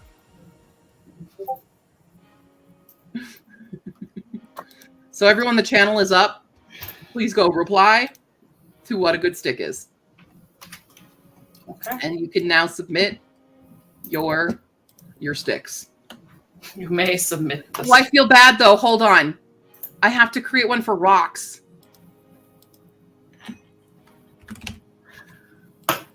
And this is why you have too many channels. We need a rock one. So if anyone has a good rock, you can put a rock in there too. They're very important, okay? Then we're going to have the stick. It's like we're going to join gangs. Are you on the stick gang or the rock gang? Oh. I have some good rocks. I heard a Habitica going off. Crazy. There you go. I'm glad it'll motivate you, Nina. Go for a walk. Nephew has a couple of dogs and a couple of small kids that love the kennel, so we brought another one for the kids, so each species has their own. Oh my That's so funny. I love that. True buddies. I was that kid. We didn't have kennels for my dogs. We should have, but we didn't. Yeah. I would have been that kid. Thank you for the subscribe, Deborah, if you're still here. Thank you. Woo! Woo! Oh, there we go. Okay, so whoops. Kofi people. Kofi. You are about to get Ready to rumble. You're getting one. There we go. All right, Kofi people. You now have a new video. Should you desire to watch it, it is the August TBR. Also, I have a new video up today as well. That's 2 new videos today because the ARC reviews came out. That's just on my channel. Mm-hmm. Yep. This is the other one. The Erder one. Yeah. The Erder one. Whoop. There we go. I should be able to watch it. Yay! Yeah, because everybody who did the puppy, Everybody who did the puppy thing. anyone who's done the puppy, Early qualify, access. because it's like within 30 days if you're a one-off. It's if you subscribe and become a regular kind of like Patreon thing, then you're always going to have access. But I think it's a 30-day window. Mm-hmm. I thought it was 90 days before, but Apparently it's 30. 30 now. Yeah. If it was ever 90, it's 30 now. Still, I'm going to watch that video. Dog, I love your Kirby stick. I love that everybody is already ready to go with the sticks. Why, are you a rock? No, I don't have any. I don't have pictures of sticks and rocks on my phone. Not yet, you don't. Only if the dog is holding it. Yeah, exactly. Wholeheartedly will accept a picture of stick in dog mouth. A stick in dog mouth. Yeah. Well, I'm trying to get this chapter edited, so. I really hope that my puppy, as we're so tiny right now, and I finally get to take him on a walk, and he finds a good big stick that's like disproportionate to his size, but he carries it around really proudly. I hope that's the type of dog I get. I really hope for that. You ever see those little dachshunds do that? Mm-hmm. Oh, great. Lucy was never a stick dog. Oh. Neither was Pie. Neither of them were stick dog. Lady was a stick dog. My dog. It was Malamute, so she was stick dog. But yeah.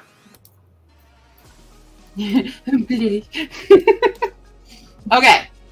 Well, there's that. I finished that piece. We're making progress today. Mm-hmm. We are making some progress, which I can now remove that from the spreadsheet, or not the spreadsheet, the spinner wheel. Gravity. Oh. Well, that I already did that.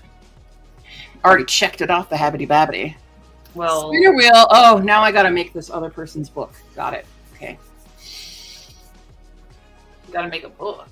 Yeah, I'm helping this lady make a KDP book, Oh, basically. yes, So I have to format it Yes, I remember. and set it all up for her. So that's Mhm.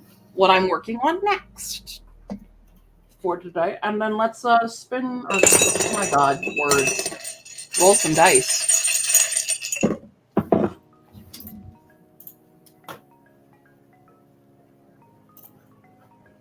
$24. That's all we got. Like how long I had to stare at that to make those numbers work. Woo! That was not that long.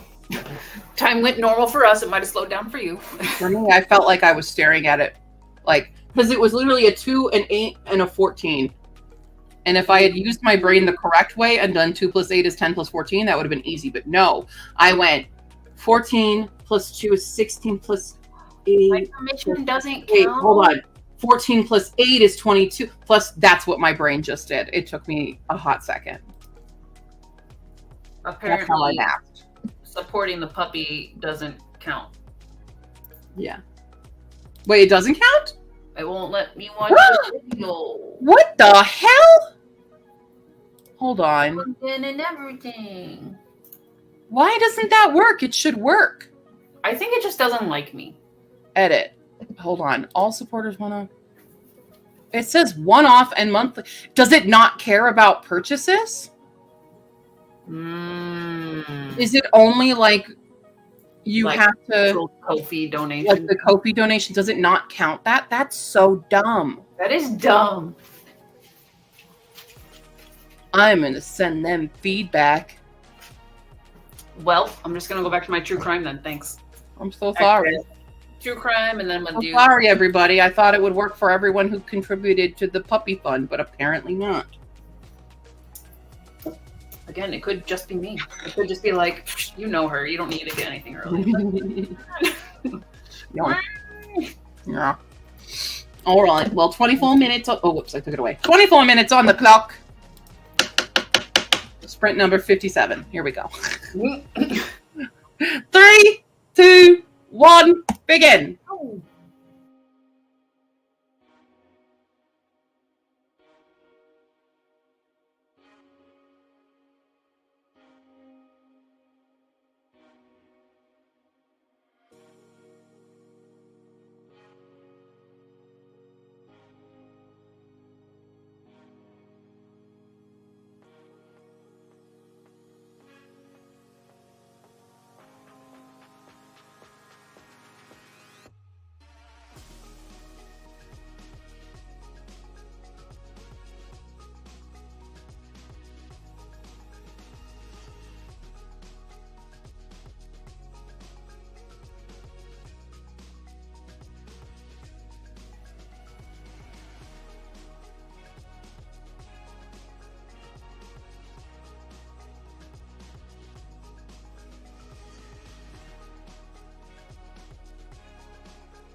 Ping pong. Bye. Is everyone having a Baja Blast today? Oh man, I wish I was having a Baja Blast. I have to write a horror for this class, and I don't ever write horror, and it's like the darkest shit. And I'm like, I don't want to be here. I don't want to be in Sad Town. Sounds like it's working. Yeah, no, it is. It definitely, yeah. No, I'm very lucky, and one of the professors that I have, he's been in the industry for a really long time, and he's actually opening up at the official United States Museum for Horror. So it covers the history of horror in film in the United States and abroad, which is insane. It's going to be in Philly. So he's very well versed in horror, and he's like, I like this. This makes me sad, and I'm like, what? Why are you like this? Like, Why is this your feeling? Like, Wow. oh my god! Like, why do you? Horror is so freaking hard. When I was doing the short story project, that's why I still don't know if your package has arrived. Is that my horror or is it my mystery thriller? Look, here's the question, and I can answer that because we talked about that a lot in class. So the question is it? Because I would argue, right? We got one person versus an unknown force, right? You have like a stalker, right? And so the question is truly. Let me look up the definitions here because this is where this gets very nitpicky. So the question is.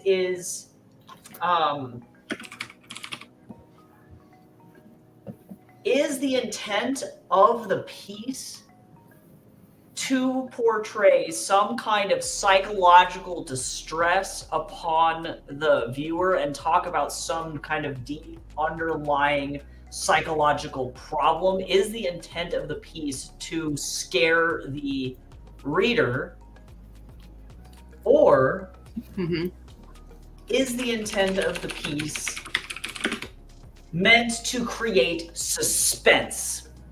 And that sounds like the same thing. I mean, but they're it's not. different, but the book does both. Okay, so if it has the elements where it's like they are filled with a sense of dread, because dread is different than suspense. Does that make sense? Thriller, suspense, excitement is like Tom Cruise jumping out of a plane.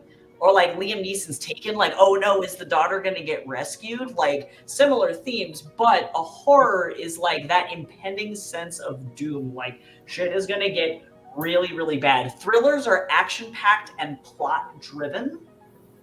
Horrors are not plot-driven and tend to be character-driven. If that makes sense. And it's like, the line is so gray. It's like, so gray. It's really great. Everyone just go read my short story and tell me what genre you think it is. What is it? You tell me. The intent was horror, because that's the genre I drew. And then I later drew, I was like debating it, and we were kind of thinking it was more thriller than horror. But then I had to do technically I drew the horror genre it's because then the mystery thriller was technically December. But that also kind of was which one? Right, because honestly, I personally would consider it a horror because if the goal of the piece is to create and invoke a sense of fear in your reader, that's horror. Okay. Versus like a thriller, it's going to have moments of like heart palpitating action, like, oh my God, is this person going to make it out of this situation? But ultimately, there is a plot underneath it that is like action driven. You know what I mean? Where it's like, oh, it's less about examining the horrific things that are happening to these people and more about like, oh no, the package has a bomb in it. You know what I mean? It's like, whoa, it's a pipe bomb. And so it's like, that's like, I think the major difference, at least for me, between those two. And you can have horrors that have elements of thriller in it, but I don't think you can really have thrillers with elements of horror in it. That's what I think it is then. I think it's a horror with thriller elements. Yeah, and I think with modern horror too, it's like it's hard to differentiate because of course like old school horror, like fairy tale horror or like monster horror, it's like really easy to be like, oh, or body horror. It's like, oh, I know why that's a horror. but with more modern horror. Like, I have a kid in my class, and I shouldn't say kid, he's probably older than me. We are all children in the eyes of these instructors, truly. But he's writing a horror that's like a Saw-style horror about somebody who is like, you need to recycle. And that's his plot. It's fantastic. It's so messed up, and it's great. But there's thriller elements about it really from the get-go, where like the villain is not a typical villain, and it's like, you should have thought about that before throwing your bottles on the street. You know, it's like, oh my god, like this, it goes from being a thriller to being a horror very, very quickly. But I think, yeah, both of them can play with each other, but yeah, it gets hard. I don't think it's an easy thing.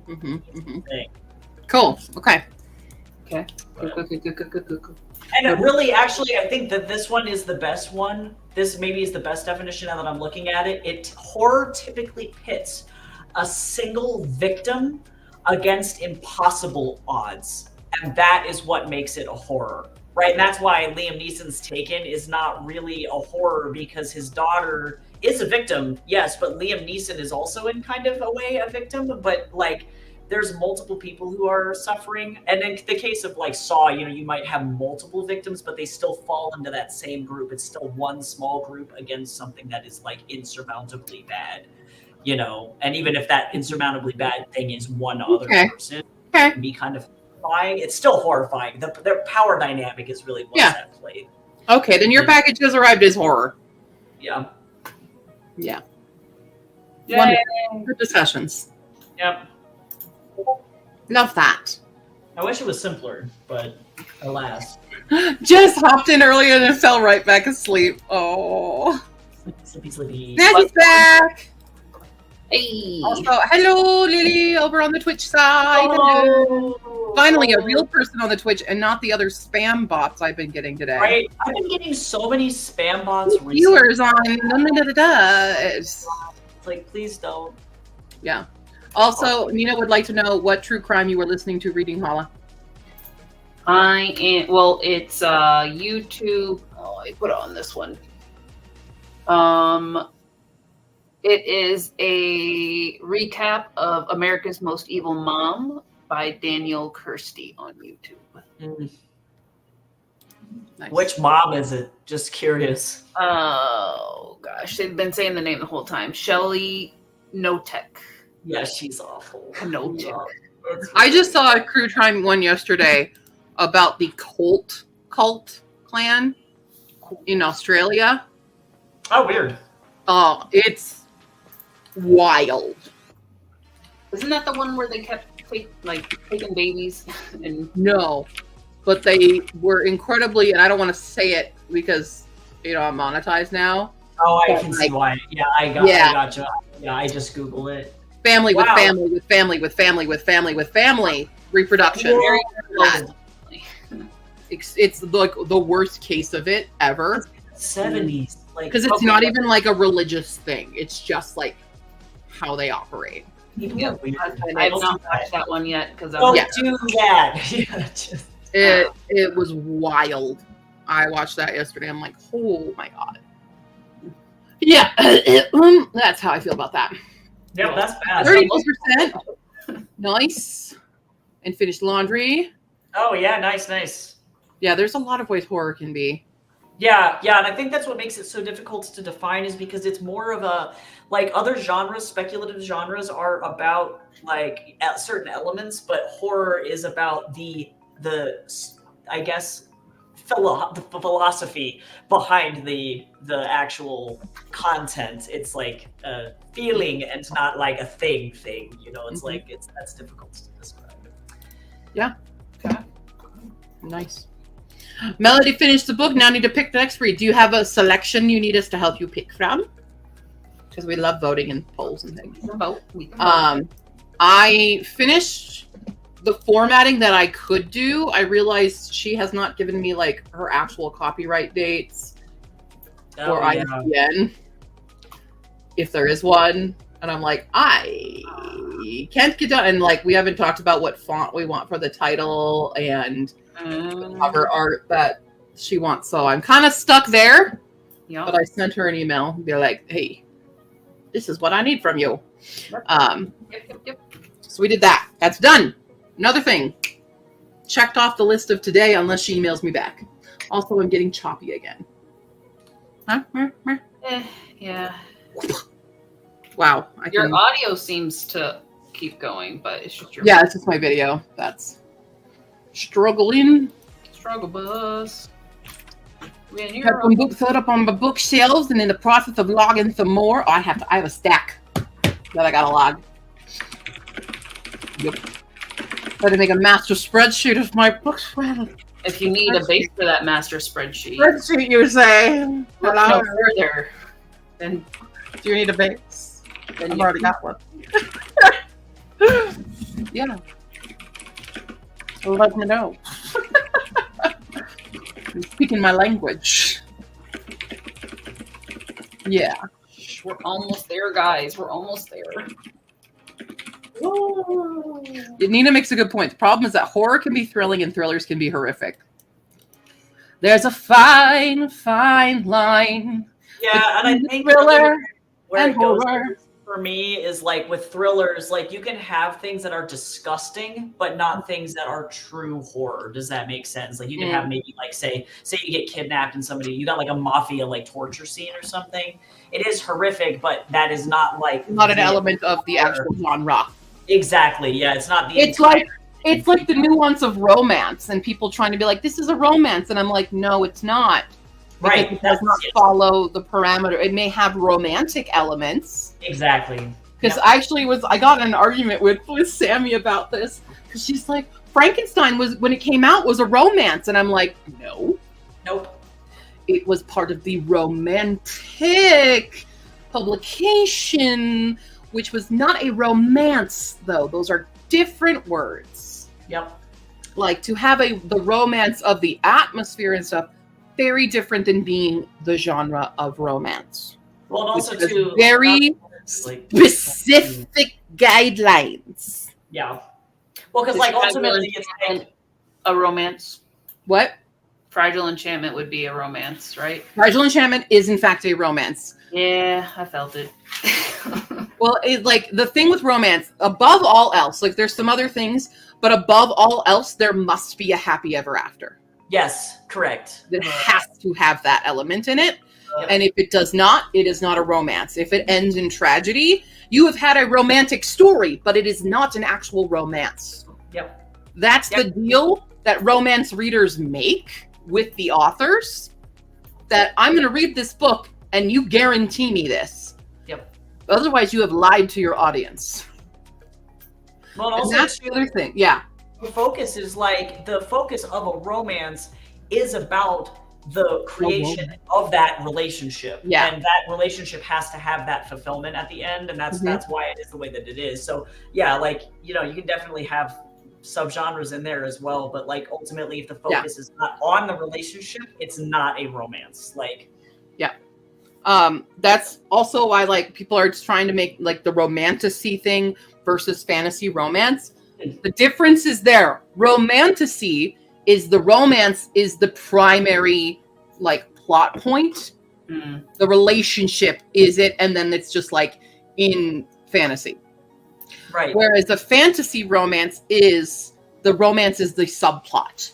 Yep. It's still romantic and stuff, but the overall fantasy plot and what's going on, that's like with A Fragile Enchantment, that is a fantasy romance. Because the actual plot of the character, like her journey and stuff, is above the actual romance that occurs for that character. Ooh, well, it was weak for me. Rude. Yeah, because I think like good example of like romantasy is like Howl's Moving Castle. Maybe not the original Diana Wynne Jones novel, but the Studio Ghibli interpretation of it, because it's about Howl and Sophie's relationship and how that develops, or at least Ghibli pushed it more in that direction. And yes, there is plot elements going on in the background versus the book was less so about that. And it falls more into the fantasy romance where it's like, yes, there is romantic elements to it, but I would argue against it though. I would argue against being a romantasy because it's not, because the relationship is not about their romance. It's about their symbiosis. Oh yeah, that's fair. That's fair. Yeah. I think of like other really And like really it is about Sophie and her own personal growth rather than the growth of them as a couple. I'm trying to think of better. But like true romantasy, like Fourth Wing is a romantasy. Yeah, that's that a is good a one. romantasy. ACOTAR is a romantasy. Yeah, that's true. Yeah. Well, like Twilight too. Twilight's a good example. Twilight. It's normal, but it's focused on the Harry romance. Potter has romantic subplots, but it's mostly about other shit because also they're like children for like 99% of that. That's what as I'm writing Ogre and Bookworm, it will be a romantasy because the focus is on the romantic relationship between Ogre and Bookworm. True. So it will be that. I would also now argue though that labeling your book as romantasy, unfortunately, also does connotate spice. And that's not a publisher thing. That is an audience thing. Yep, I would agree. Because if you see books recommended as a romantasy, like even book subscription box are like our romantasy box, it is guaranteeing it's a spicy book, which I don't like. Yeah, I feel like you'd have to be really explicit about being like, this is an asexual romantic character. That's why I got confused while I was reading Hurricane Wars. Everyone said it's romantasy, and I'm like, where's the spice? No, there is spice, just at the very, very end. It's just not as spicy as other things. It's hidden spice. It's back end spice. Yeah, and it made me kind of mad. The spice in it made me mad because like it was purely a physical thing and because afterwards they went right back to square one. Oh, weird. In terms of how they were to each other. And that made me very upset. Feels weird. But I also know that it is a Raylo fanfic, so yeah. Feels forced. So get better, bro. That's just all I know. I still liked it overall, but that ending made me upset. Because it also did not end happy ever after, but it's not over technically. So I can argue that also, like the book, it's the first book in a series doesn't have to, but the overall series must end happy ever after. Yeah, Wattpad would call that. I just got into the Wattpad Creators Program, and they focus on what they call serialized novels, and so they write their stories in terms of seasons and not as singular. Like the standalone book is a completed thing, but each season needs to have a conclusion, and so the seasons don't have to end in happily ever after, but the overall thing must. It must. Yeah, Jess, exactly. It's guaranteed.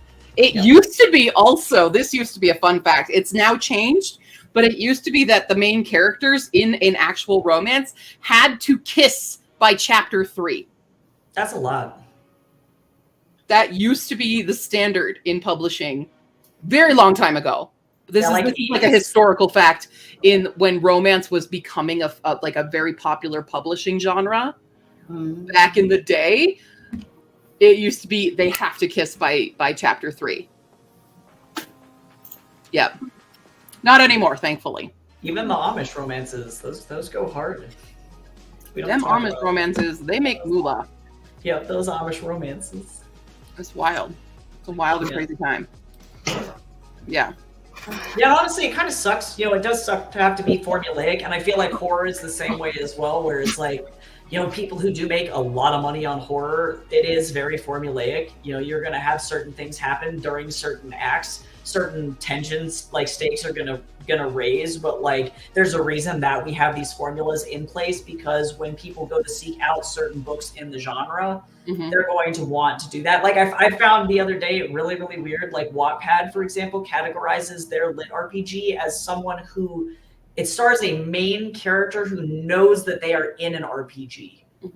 All of like Sword Art Online. And I'm like, but wait though, isn't a lit RPG just in general influenced by tabletop RPGs? So there's not a very good definition of that genre yet. No, there's not. Expectations are for that genre. And so it's kind of a weird trap to get, like, I think locked into as an author.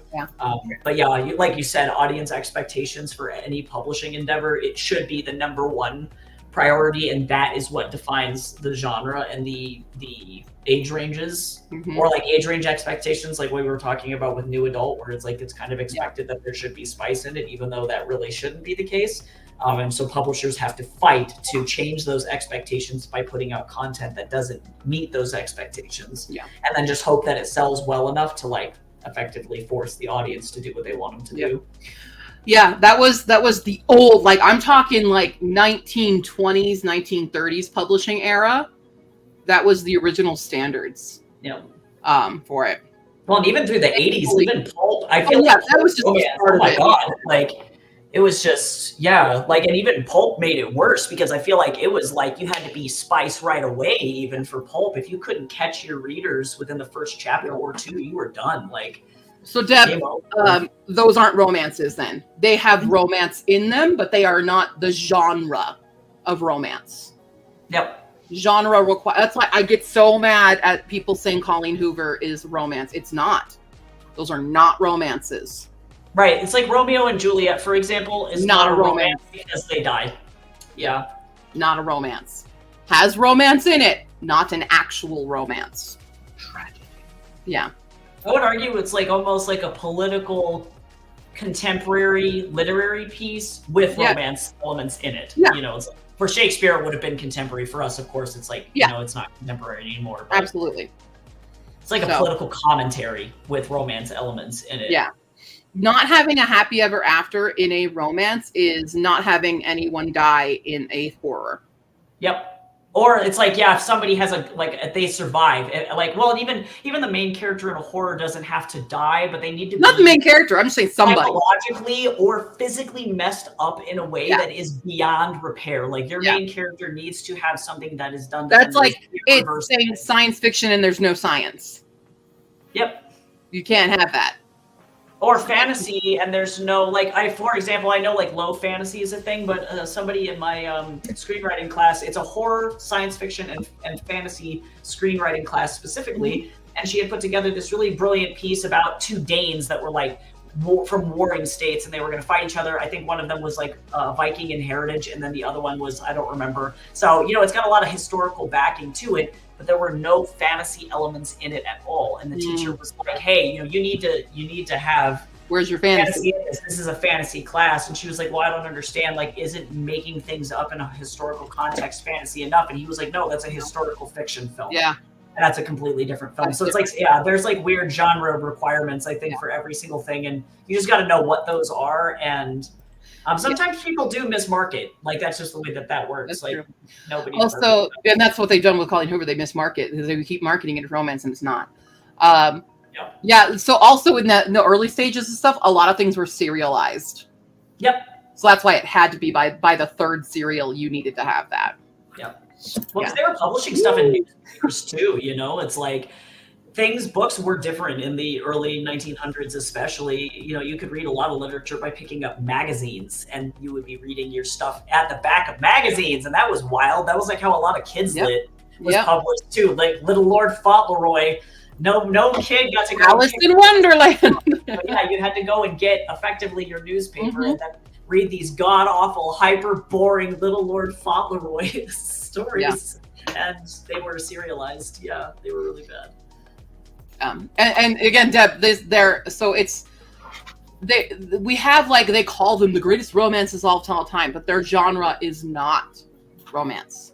Yeah, again, romance elements. Yeah, because there's romance elements. Yeah, they've had romances within, but they are not. You cannot call them an actual romance. Exactly. That's what there's a line between, like, describing a book and be like, yeah, there's a romance in it, but the book itself is not. Like, through the actual definition of a romance, it is not that. Certain publishing houses use the term... I had to argue with Sammy so long about this when she was arguing Frankenstein, and I'm like, no. What it is truly, and this is me. The differentiation here really is not even about, like, elements, right? Like what we're talking about. We're talking nitty gritty, like, how books are categorized from a marketing and publishing standpoint, from like a business standpoint, you know what I'm saying? So like people of course can seek out whatever kinds of elements that they want, you know, like I would argue Deadpool, for example, that's coming out. Yay, Deadpool. That has elements of romance in it, and arguably the story is about Deadpool not only coming to terms with himself, but being able to feel loved so that he can be in a loving relationship with his partner. That doesn't mean, even though that has a happy ending, that Deadpool is a romance. Deadpool is an action superhero fantasy film, right? And so people can still seek out, of course, things that they want to see in certain productions, books, films, games, whatever, are going to have heavier additions of those sub-elements or subplots in them, to the point where sometimes it almost takes over the main plot. But by the end of the day, the publishing houses have to ask themselves those questions, right? Does it meet X marker so that we put it in one category? As they have checklists. Does it meet this, and this? Then it can be here. Yep. But if it's missing one of those check boxes, it's out. Yep. You know? And those get changed over time. You know, those get changed. Even from when I was younger, you know, like over the last decade or so, things change. Yeah. So who knows? So like, if you're recommending me a book and you're like, oh, I have this new romance book, you are now guaranteeing me a happy ever after. And if I don't get that, you have now lied to me. Nice. I have been lied to, and I no longer trust you. Right. That's how that works for me. Me reading Mark on My Soul and being very disappointed in the fact that it wasn't romance, but in fact a story of the romance ends tragically. Ugh, I hate that. Yep. Some things about other stories then call them a story with a dragon adventure or whatever. What? You can, I mean, yeah, that's the thing about genre. It's a very debatable topic, and that's why we're talking about checklists and things for things that have to have this. Their primary genre. Yeah. So. Well, that's where really like publishing houses are the ones who make the calls on those ones, and why like the big five, or I guess now they're the big four, have been, it is, you know, they are the ones who are in control of what gets defined as what. And indie authors, unfortunately, only suffer if they miscategorize their work, because like that's what happened to me recently with King of Dust. I found a website where I was listing arcs, for example, right? It's a lit RPG vampire fantasy, right? I would argue it's a vampire fantasy first and foremost. It has elements of lit RPG and elements of LGBTQ romance. But this website didn't allow me to put subplots. It listed everything as equal. So then what happened to me is people who were looking for that happily ever after, which it does have, but heavy romance subplots, or heavy romance plot, romance focused plot, and heavy spice, we're looking at my book going, this is the blandest romance. Nobody's having sex. Nobody's kissing. All they're doing is talking. All these people are doing is walking around and fighting monsters, and I don't understand. I'm so mad. And also, I don't like vampire romances because this guy who's our love interest is a pedophile because he wants to date a 19-year-old. I was like, whoa. And so what had happened was not that it was any fault of mine, but the website, the way that the categorization worked, it would be like if I put King of Dust inside the romance section at a Barnes & Noble, people would be super mad that it ended up over there. And so having these categorizations help the audience, again, in that vertical style format, know exactly what to expect from their read. So also, Tea Leaf, Outlander is not a romance anyway. It is a historical fantasy. Yep. True. Yeah, it is historical fiction. It's historical fiction first and foremost. With Outlander. Yeah, honestly, being in book marketing sucks, just as a heads up. Like, it has romantic elements. It's not a romance. It's awful. Even if that story ends in a happy ever after, that is not a romance, because that is not the main genre of Outlander. It's historical fiction. And then it's fantasy or sci-fi, you could argue, because it's Portal. So Portal stuff, borderline sci-fi fantasy. I've never read Outlander, but I'm pretty sure it's more on the fantasy side rather than the science side. And then it has romantic subplots. Yep. Of course, there is always the science fantasy, you know. One moment. Oh yeah, there's loads of them out there. Let me give you some. Yeah, loads. Loads. Oh, let's see here. Because I mean, any Disney princess story is a true romance, right? What? It is. Any Disney princess story is a true romance, because not all of them, right? Moana doesn't count because she doesn't. There's no romance in there. But like, if you look at like Cinderella or Snow White or Sleeping Beauty, all of those are about a person finding their true love and, you know, making it work at the end of that. But ultimately, that's the goal, is for the prince to get with the princess. And if that's unfortunately kind of sexist and not very fun, depending on the retelling of that, depending on what you're reading. But a lot of Gothic fiction is not true romance. Q is suffering back there, by the way. She had to grab more than one. I'm hearing the effort. It's violent. I just grabbed a couple. Oh, sure. Just a few. Bigger than your TBR, I bet. Okay. Here are authors as well. Like most of these are like authors you can guarantee are writing romance. Allie Hazelwood. Yep. This is a romance. Anything Emily Henry. Her adult all stuff, they're all romance. Guaranteed. Helen Huang. Heart Principle, Kiss Quotient, Bride Test. Romance. Carrie Winfrey. Waiting for Tom Hanks. Romance. Casey McQuiston. I was going to say. Red, White, Blue.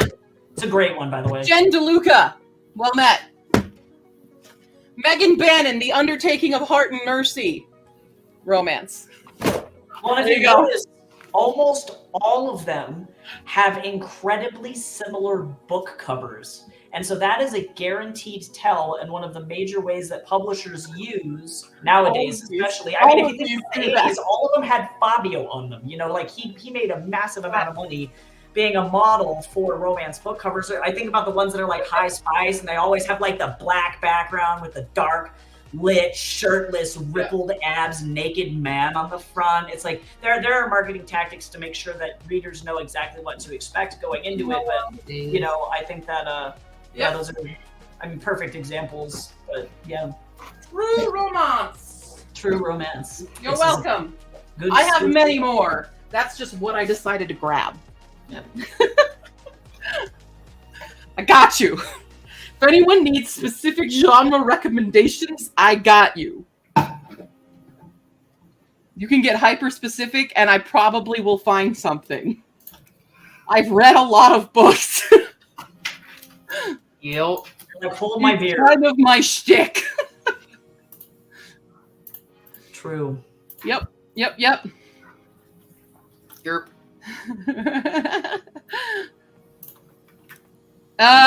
Michelle, you can let me know. Give me your full stuff and I'll let you know if it is. Yeah, well, and honestly, that's really it, is just having somebody who's in the industry or is familiar with those verticals look at it, and they can tell you, like I just am working with a client right now who didn't know the age range of their book and didn't know what the genre was of their book. And it's pretty like easy for somebody who has been in the industry for a while to look at it and go, oh, I know exactly like what that is and who it's for. This is how you need to categorize it. So that way, it's not confusing to anybody who's trying to read what you've got going on. Mm-hmm. Red, White, Royal Blue. I don't like romances. I'm a demisexual author and reader, and I don't like romances typically because they're too hot and heavy. And Red, White, Royal Blue was phenomenal. Even for being how hot and heavy it does get.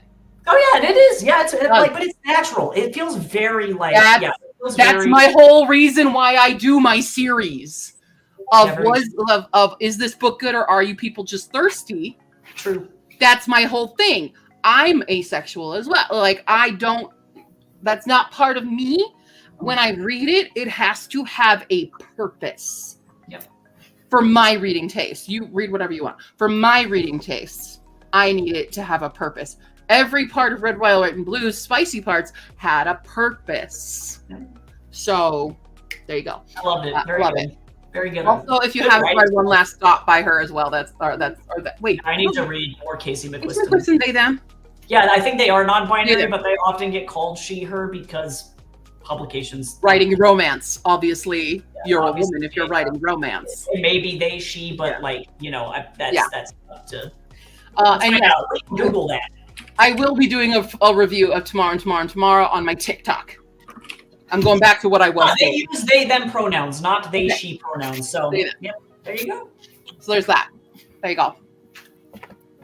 There you go. I've never read The Silent Patient. I don't know. I can tell you by the blurb. I can't tell you. I bet you I could tell you by the blurb. Let's find out. Wait, was anyone a psychological thriller? I can already tell you that right now. That one's a psychological thriller. Well, that I knew, but I don't know if by our definitions that would make The Silent Patient horror. I'd have to read it to know that. Nope, because it's about mystery. That's that. I'm gonna come out there and say just from what I'm looking at and looking at the summary, it's a detective story, and that's what makes it a thriller. So yeah. Anyone else who watched Red, White, and Royal Blue the movie, was anyone else disappointed? Oh, I actually haven't seen that. Oh man. Oh god. Okay, so I caveat, I did love it. I did love it. But I felt it was so rushed. I thought it was the most rushed thing because this book has so much more to it. And I felt like editing wise, we were missing a lot of stuff and a lot of growth between them. And then the funniest moment for me, we don't actually get the external impact that their relationship has, because even when they're in that meeting with the queen, they're like, they just say that there's a crowd outside. They don't ever show it. It's just them standing at the window and going, ah, yes, the thousands of people that have gathered to show their support for a gay prince. Low budget. And they don't like that lost so much impact. Low budget. Same with the presidential speech at the end. I'm like, yikes. the impact? Yeah. Yeah, that's rough. So I was disappointed by it. Like, why adapt it if you don't have the money? Like, just don't do it. It disappointed me. So highly recommend the book though. That's rough. That's rough. The same way Spice 2 often turns me away. Yeah. That's like, you can watch my series and you can see every time I get to a spicy scene, I have a special moment of what my facial expression is when I'm reading Spice, and I'm usually gagging. Yeah. It's great. Yeah, even Nina, who hates romance, liked Red, White, and Royal Blue. Yeah, it is very cute. Cute is a good word that I would use to describe that book. It makes you feel the good, warm, fuzzy fuzzies on the inside. Yeah. Silence of the Lambs, yeah, I would say, yes, horror, thriller on the line. That one. Well, it has, again, thriller elements. However, so again, the reason comparing the two, so the first example that we had is a detective story. We have a woman who shot her husband, and someone is trying to solve the mystery of the murder. That doesn't have anything horrific going on. It's not really one person versus some monster or something. It's a guy trying to understand why this horrific thing happened. There's thriller elements to it. Yeah. Silence of the Lambs is a story about a person who is interviewing Hannibal Lecter, right? So we have a horrific person, one single horrendous, almost supernaturally horrifying thing that has done supernaturally horrifying stuff to other people. Almost, it almost transcends, what is considered humanly normal, right? So that's what makes it a horror. Yeah. Yes, Rewarb is getting a sequel. I don't know how I feel about that though, because that means they're going to deviate because there is no sequel, and they ended it where Red, White, and Royal Blue ends. So I don't know what they're going to do for it, and I'm a little nervous about that. No, my own old man cat just farted on me. Yeah. So, okay, we've had a lovely deviation into genre time. Genre time. How much did you get done during that, Hala? Because I'm on 306. Okay. Where are we at? I think I probably got at least 10 pages done. Nice. Yes. Well, I will be reading for this one. I finally got the ebook, and I am 36% into experimental magics. It's an experiment. And I'm page 157 of 431. I'm gonna need you to read good normal things, and then I'm gonna need you to read that cat book and suffer. Just kidding. Oh yeah, it's on the wheel. I know. It's on the wheel today. Jump scare you. I dread the day when I actually It's okay. It's not gonna be that bad. We're gonna get through it. It'll be okay. I was gonna read it last night, and then here's what happened when I got home. I sat down. And then I was so tired, and I wanted to go to bed at 8:00. And then my mom called me. And I was like, I should build this chair. And this chair took me 2 hours to build. There you go. Because it would not, the stupid back piece, like when you're trying to line it up to get the final screws in, they would not latch. And it was driving me insane, and I was cursing up a storm in here. I probably scared all my neighbors because I was so frustrated with it. And then I also set up the dog kennel. So I didn't go to bed until midnight. But I was so tired. It's only 4 hours later than you. Yeah, I was so tired. This is a book that's not out yet, Jess? Yeah, not yet. So I'm yet. working on a project with an author. So if you like warrior cats and you're interested in reading a book by an indie author that is 58,000 words, it's a very short novel. As soon as that one comes out, I've been putting a lot of editing work into it, and they are very excited for their book. I'm doing a glance through of it now. Yes. It's in my court now, and then I will shoot it back to your court to finish the last. Yep, so we're doing it. It's been a rough process getting there. They're a very novice author. Yeah. However, they should feel very proud of the amount of work that they've put into it, because honestly, it is like a completely different book from when I first looked at it. It's insane. So editors are important, y'all. Editors are. Yeah, for anybody out there who is currently making your books, hi, we're editors. Yep, editors, book designers, publishing consultants, marketing consultants. We do that. All of that stuff. We're almost a whole team here. Can help you. Yeah, we're practically a small publishing house in and of itself over here, no joke. Yeah. Like, I think with the three of us combined, probably we could legitimately just like... We're here. Could be in the cards. Could be. Yeah, who knows? Be in charge, though. That's okay. That's okay. Yeah. We're gonna do it. Yeah, so.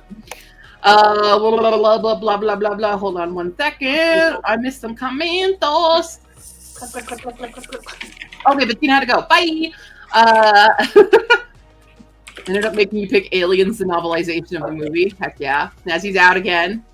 Read this hypothesis from a doctor that thinks the reason we give serial killer names like vampire of or werewolf of and other nicknames, supernatural otherwise, is to make them other, so we can categorize it as them versus us, because what they do is unhuman. It's so unhuman, we subconsciously distinct them from us. Yeah. Nina, legitimately, I'm going to be making a video, a long format video sometime about why vampires have always been gay. But interesting story about how vampires. A lot of supernatural creatures are. Well, there's a history behind that. Yeah. Behind that, and I am going to be making a deep diving into why those creatures are LGBTQ often and are put into that other category, because yes, it's very true and 100%. Oftentimes, classic villains are spear-coated. Yep. Yeah. There's a reason. I silently stalk the chat like an easily distracted cheetah. Wordsmith Sarah comes into a natural habitat. The stock. Ready. Lurking beyond the chat as she processes what the hell these streamers are talking about. Will she be able to interact, or will she scurry off back into the wilds? Oh, shiny. All right, here we go. Oh, I didn't roll. We don't go. Just kidding. Nah. We need to roll. But anyway, I'm going to be reading. How dare you? So sorry, I didn't roll. What are you? I'm gonna say you're that. What are you? It you know, when it ended up too close to the side, so it was tilted. Oh God, I can't do math again. Give us numbers. 44. 44. Yes, 44. I just did the math 3 different ways. 44 minutes. That's a good chunk. That's good reading time. If I get through this chapter, we will be thrilled. I'm going to go eat. That's what I'm going to do. And then finish this damn screenplay. Oh, it's already 5 o'clock. Gosh darn it. No, why does this take so long? Only 3 o'clock for me. Hush with your mountain time. Yeah, is Iris still here? Iris! Hush. All y'all in later time zones. Yeah, that's what you get for being East Coast. Uh-huh. That's your problem, not mine. I know. All right, here we go. People in 3, 2, 1. Go!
Hey, I don't know if anyone can hear me in here, but the timer is not going.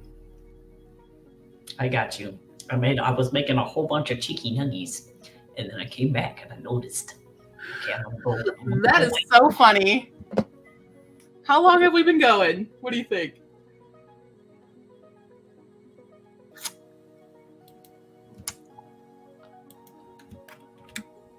I'm gonna say that.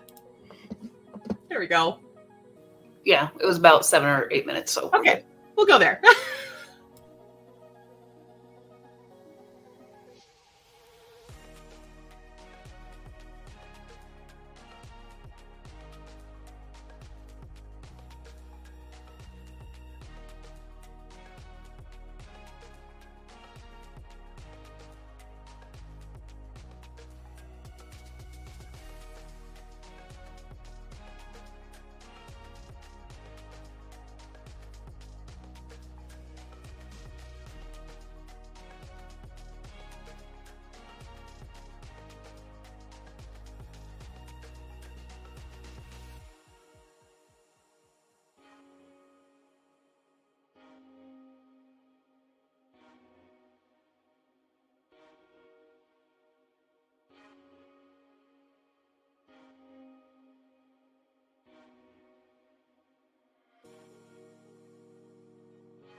Hello. I am so close to being done with this damn thing. I'm not allowed to read on my couch anymore. Oh no. I kept falling asleep. Oh no! I sit there, I'm like, I do that thing that you did in school, you know, you're like this, and you're... No. You like jump scare yourself awake? Like, yeah. It's not okay. allowed anymore. Here, I'll make it better. Hold on. I have dinosaur chicken nuggets. Are there those the Purdue ones? The fancy ones? They are the good ones that have also vegetables in them, so I feel like I'm fit for eating a chicken nugget. I want those. Hala's coming back to let puppies outside. Hi,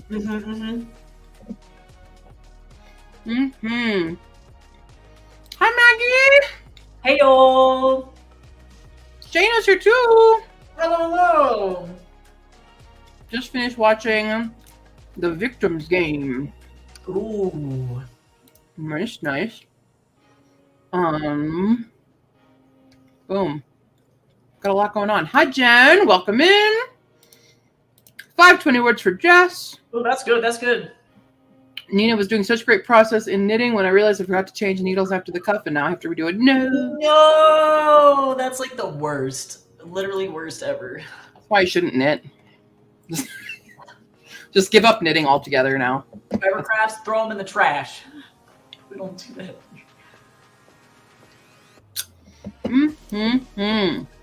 So yeah, I did read a little bit. I'm 42% done with the book now, but yeah, I kept. Sorry. It's not the most gripping of books, I will say. Like, it's still good, but it's very slow. It's very, very, I don't want to say it's info dumpy, but there is a lot of info.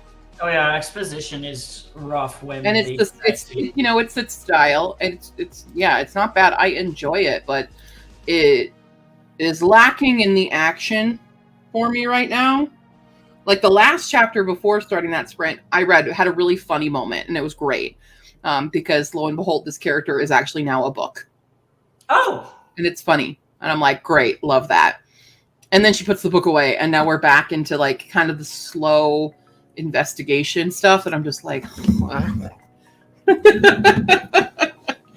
so yeah. Feeling good about this short story, not feeling good that it will remain a short story. What short story? That's what always happens to me. Oh, what you're writing. Got it. Duh. Honestly, I'll have to send your direction to if you have some spare time at any point to look over this first chapter. I saw what you posted, right?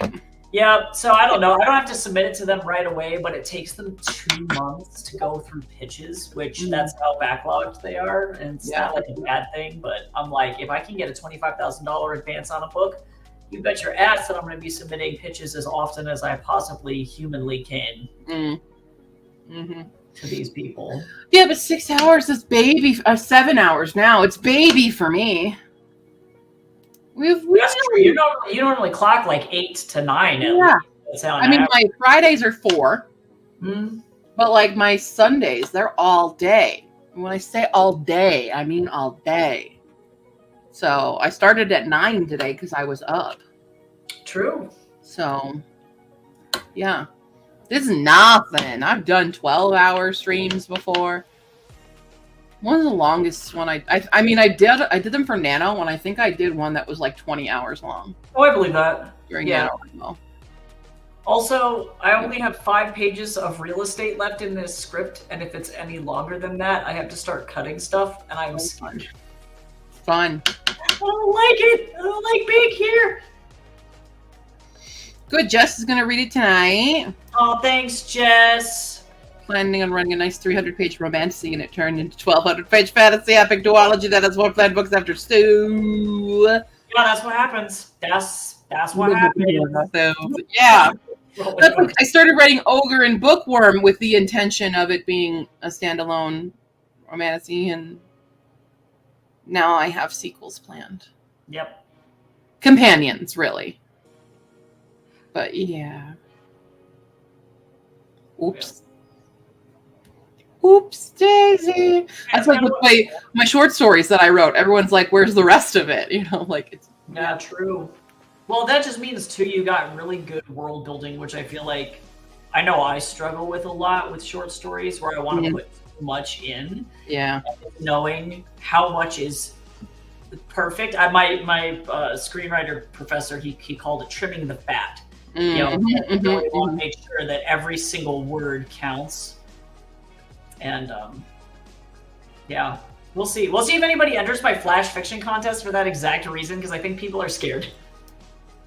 I got one entry so far, but I'm like, it's hard. Flash fiction. I want to. I'm really racking my brain right now, and I'm like, it's so hard. It's a good first line that you gave us, though.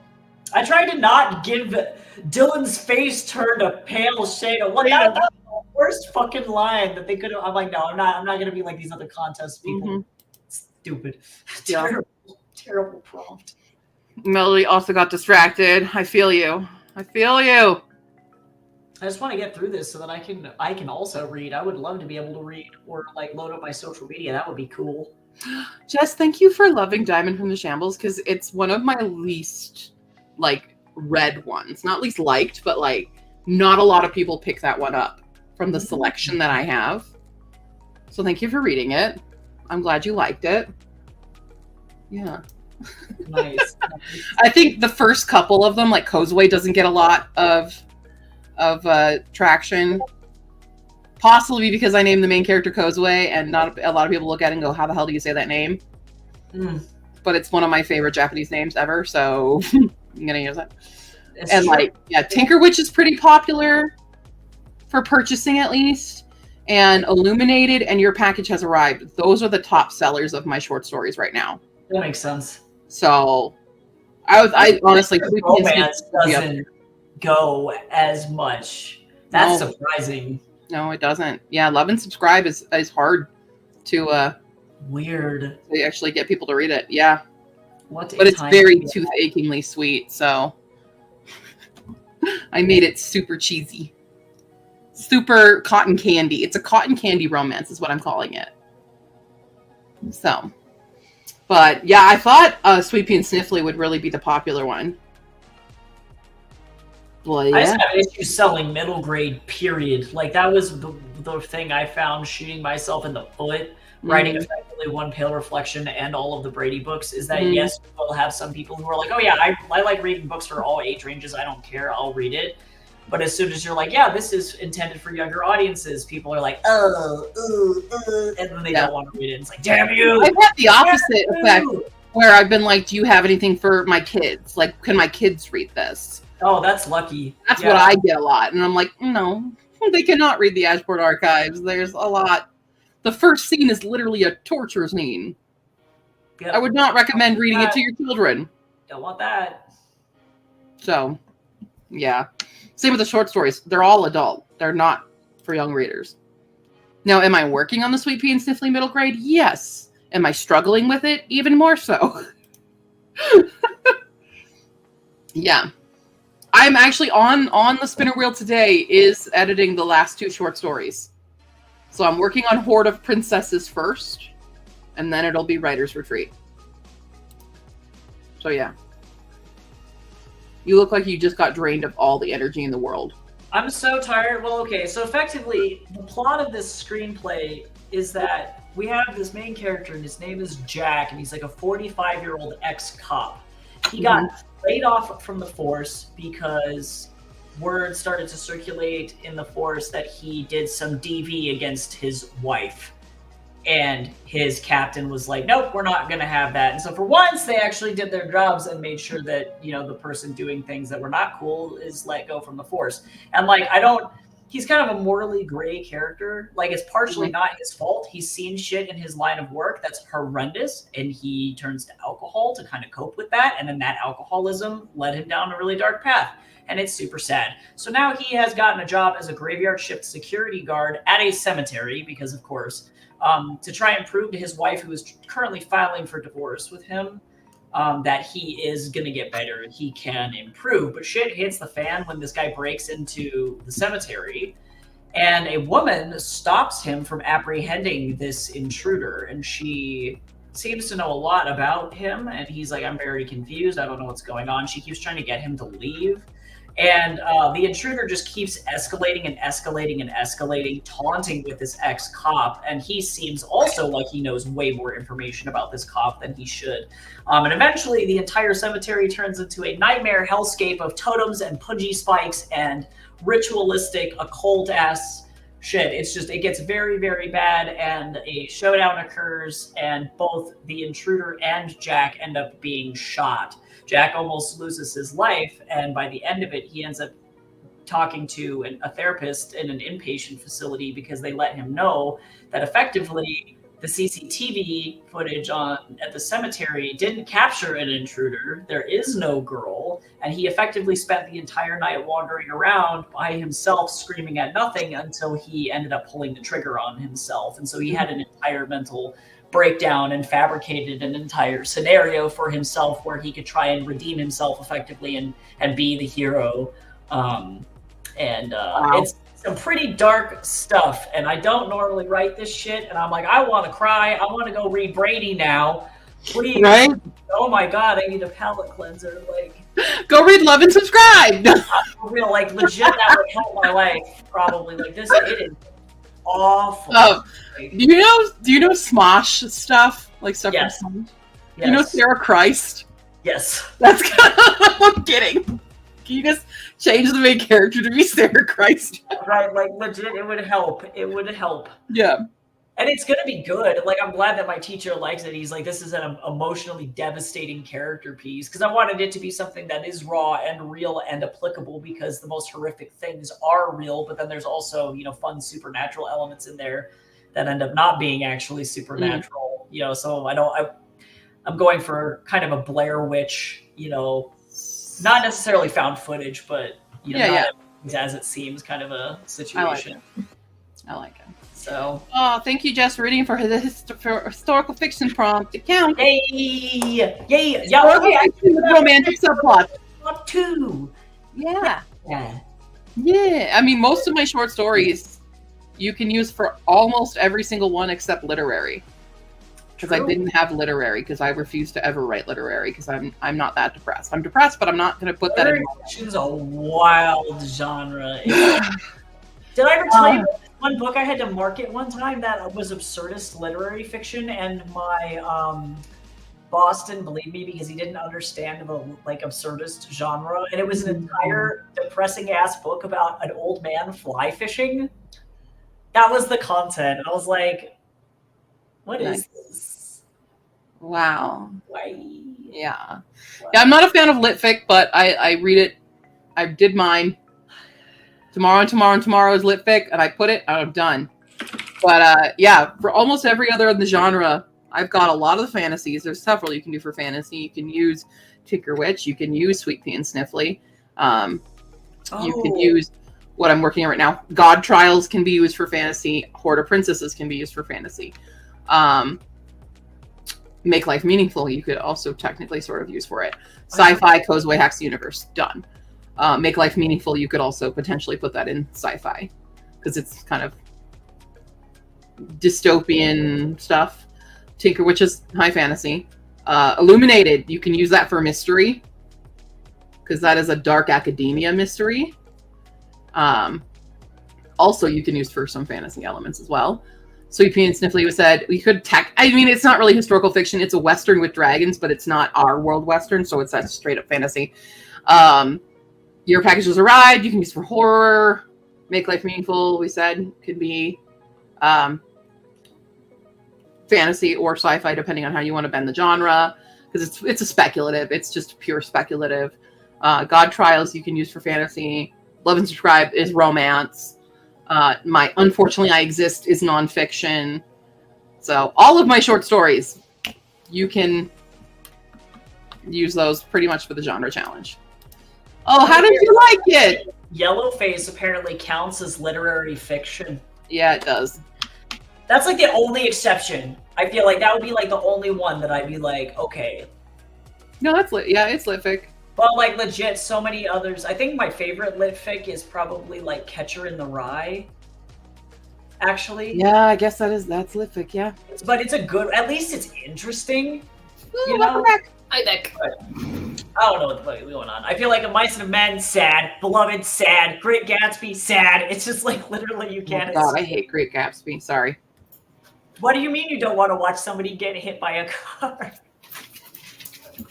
I hate it so much.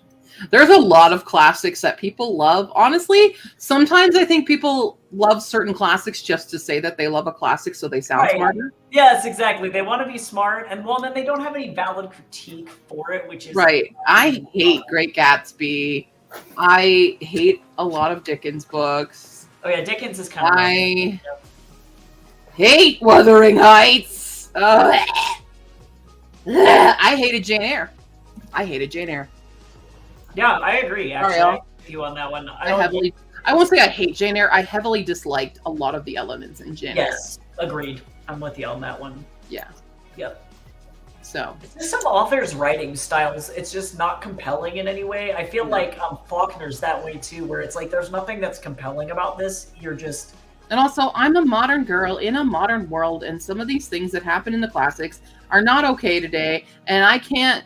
I can't. Like, no, I don't like that. I don't want to read that.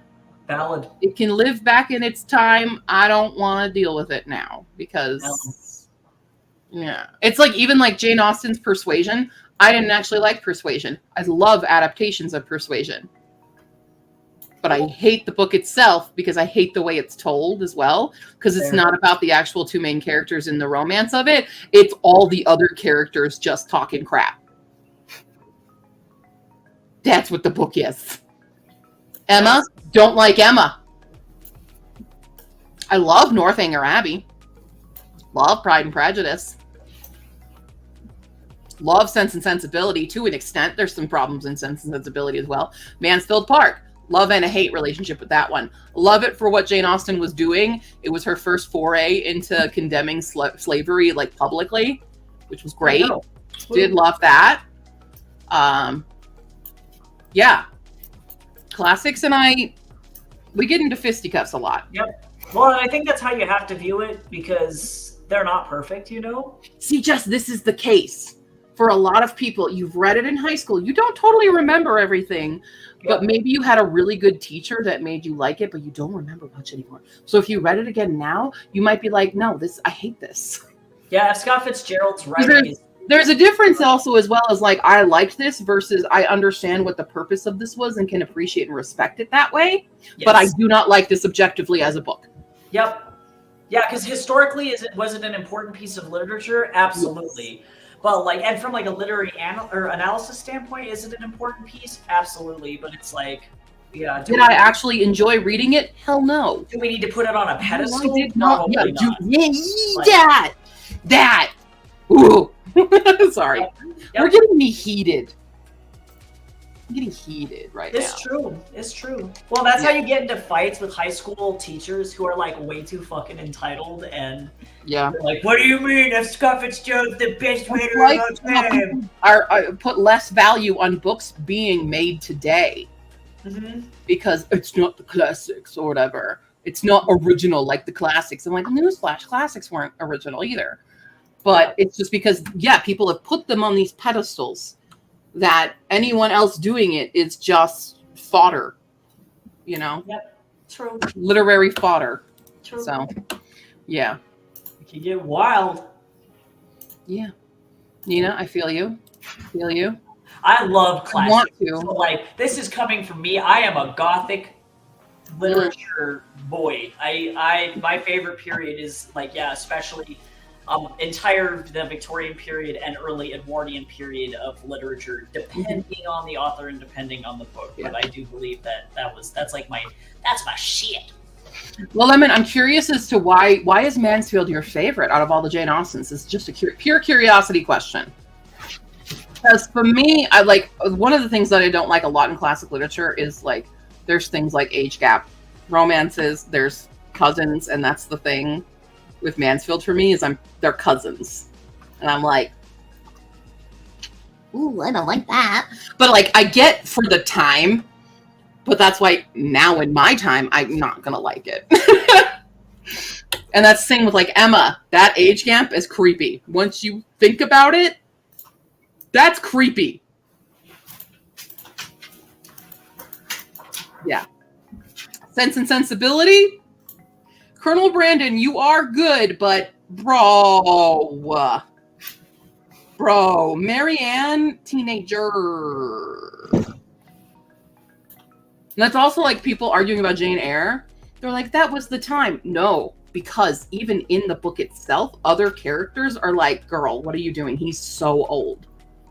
So it was not just accepted. There were actively other characters being like, dude, he could be your dad. This is gross. I really do feel like that is the major problem too with people reading particularly Victorian literature that I've run into, is that a lot of people, they don't want to do the historical research to understand the book in its context, because I do think that that is one of the number one most important things that you should do when reading classical literature of any kind, is understanding the historical context.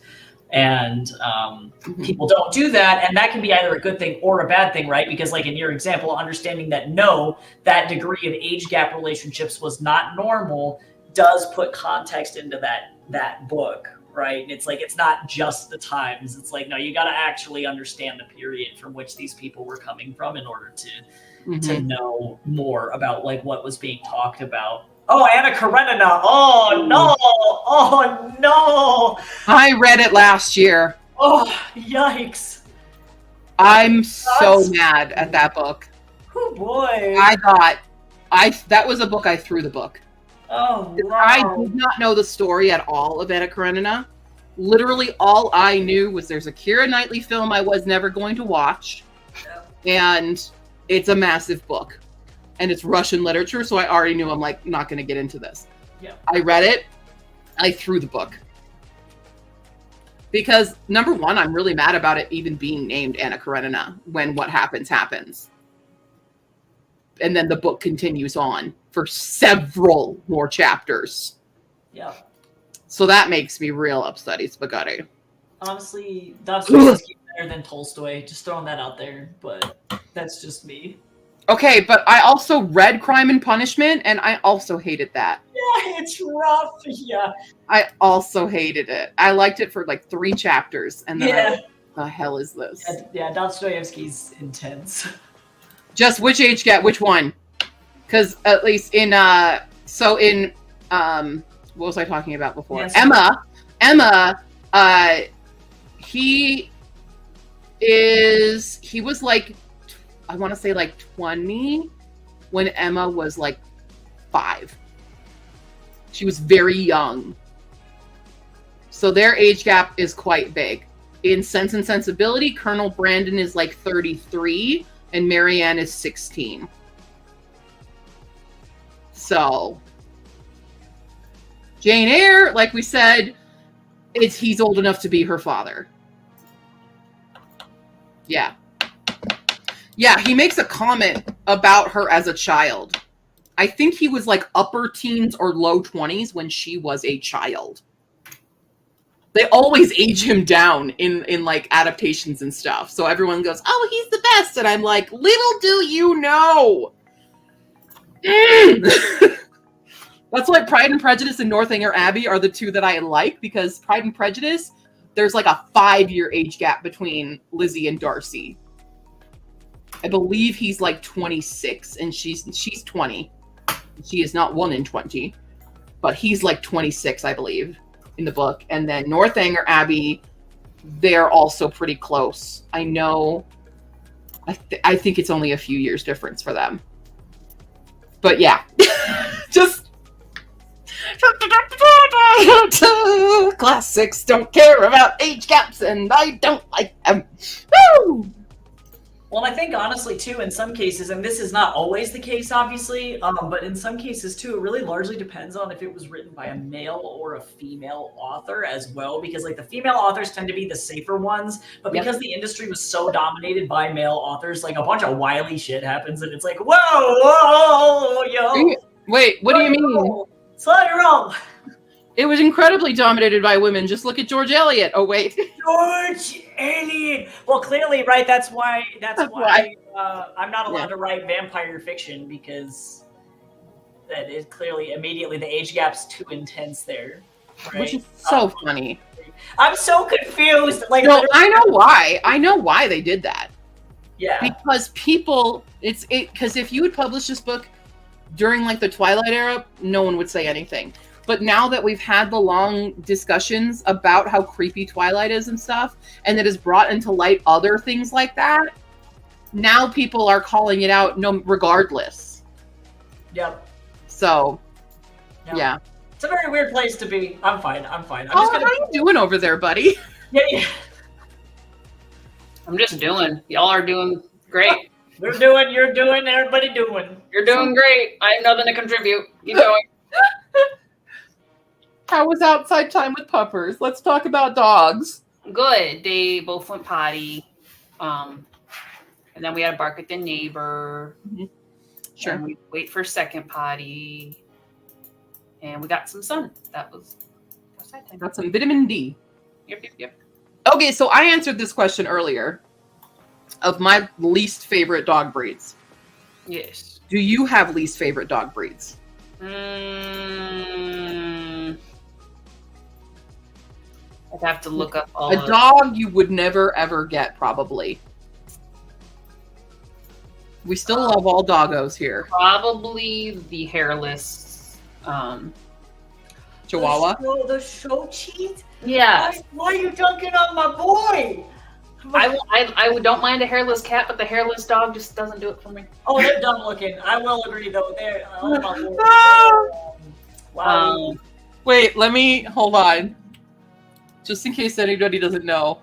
Hairless Mexican dogs. They are, wowie. Hold on. Wow. Wowie zowie. I was unaware. Avert your eyes. Wait, is this the one you're talking? The Mexican hairless? That's what you're talking about? That's definitely one of them. I don't like either breeds really by appearance. This one? I mean, I would rather have that one than isn't it the Chinese or is it the French that I'm thinking of? Oh, look at that little guy. I love those boots. Oh. Like, that one, like, maybe went jackal. Like, that one is higher up on the list. But hold on. The fruit. This one? Yeah, no, that one's there. Yeah, sorry. No. Y'all see that they included Britain's ugliest dog in the newest Deadpool movie? Aww. Her name is Peggy, and she is ugly as hell. She's very ugly. But they call her Dogpool, and they trained her, and she is hairless and wears a little Deadpool suit, and it's very cute. Good. Yeah. Dogpool. I think the funny thing about the Chinese crested, though, is it's not totally hairless. Yeah, but it no. She's, you know, it's not. She's what's the word I'm looking for? No. You know, she has style. Dog version of my grandma. She just regularly goes to get waxed. You know. Oh. It's not helping its case. Okay. So that's one. It's one.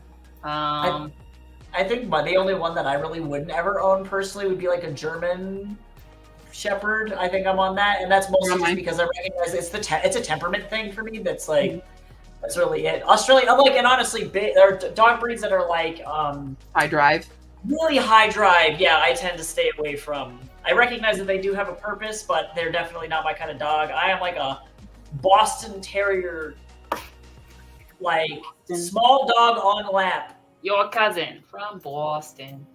Yep. I need a little doggy. Little doggy. Little doggy. I probably wouldn't get a Bichon just because I see too many of them, and I'm just like, okay. Wow. It's more of like it's either appearance or I've just seen a lot of people have them, so I'm like, eh. Yeah, that's fair. I think I'd also stay away from like Great Danes too, because I recognize that they are so sweet. They're good dogs, but they're way too big for me. I just couldn't manage the dog. So great dog, just not my kind of dog. It's more for me. Yeah. Please take them. Please take them because they're so sweet. They're such sweet little dogs, and by little I mean very lorg. They are. They think they're small. Or like God. Why am I? It's not the Bernese Mountain Dogs. Drooly dogs. Is dogs that drool?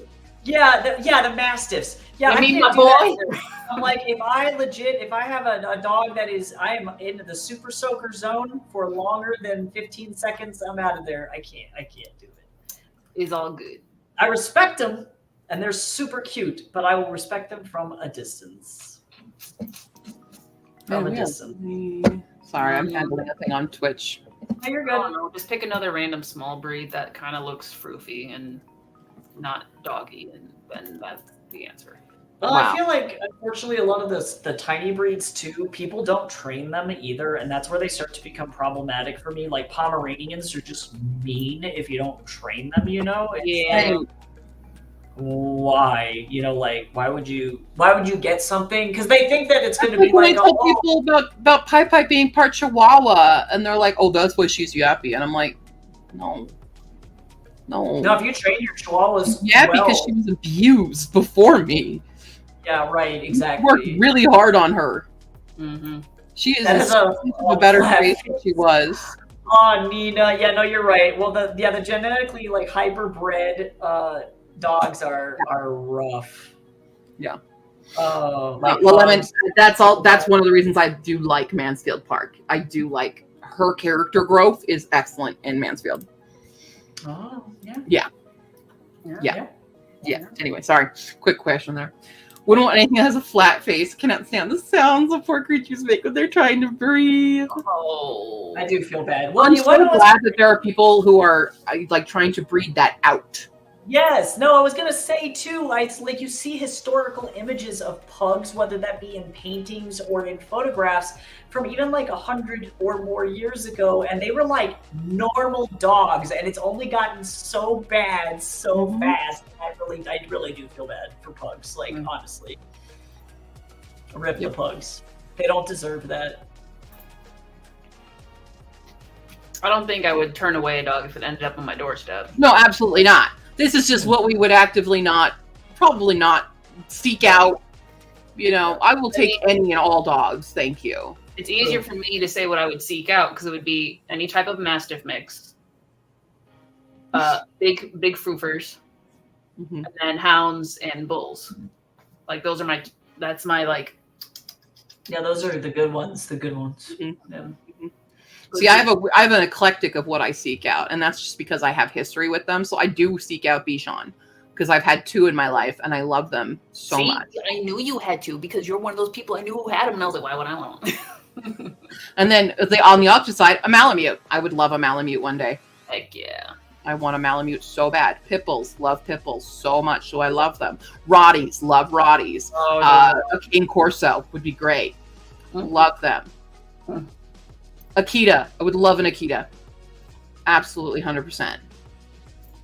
I would love. I don't mind the high drive dogs. I would love an Aussie. A golden, obviously. Duh. You're And a lot of dogs that I would happily take. Your golden hippo. Yeah. Yeah. Okay. Yeah. What's an exotic pet you would never ever get?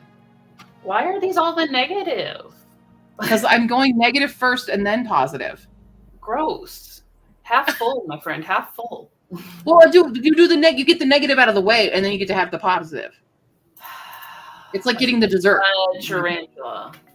Tarantula. Okay. Okay. Michael, what about you?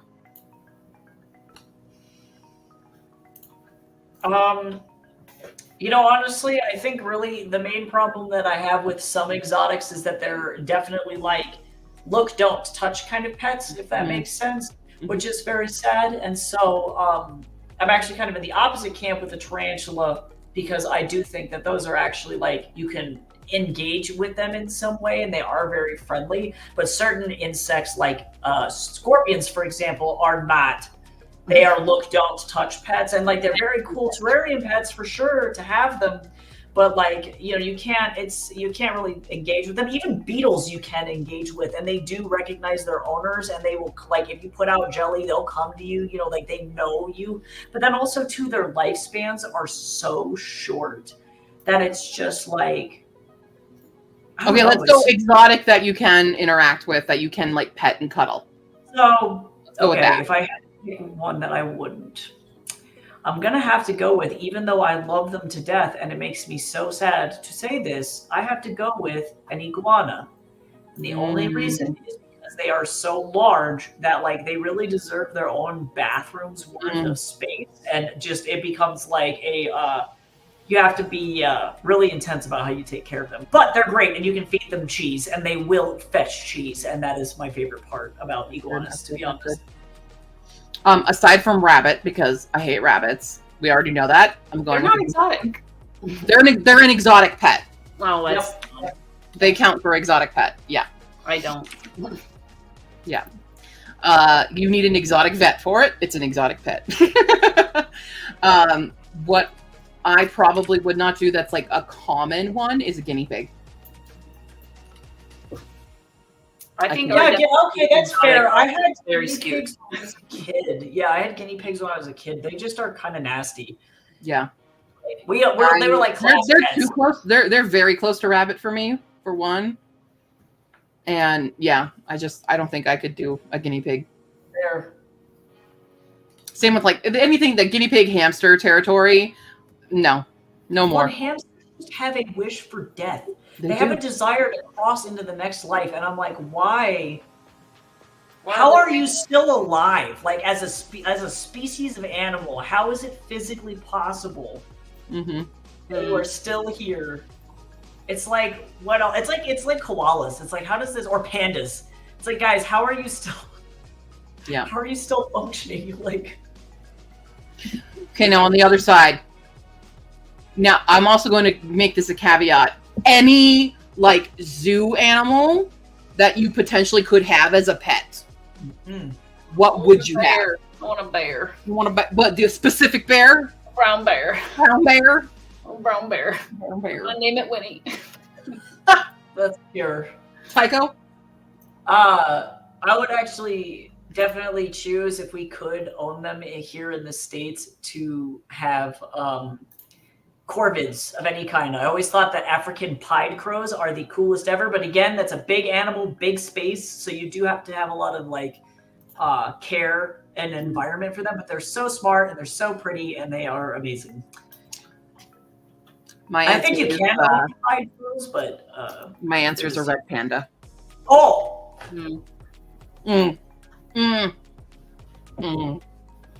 Red panda. oh yeah, So hell fluffy. yeah. Slow floof. Yep. And yes, giant roaches. My sister used to have roaches. Yeah, The the hissing- Madagascar. Hissing or roaches. Madagascar Yeah. roaches, yeah. Yeah. My sister used to have them because she worked at the butterfly pavilion, and she'd bring them home.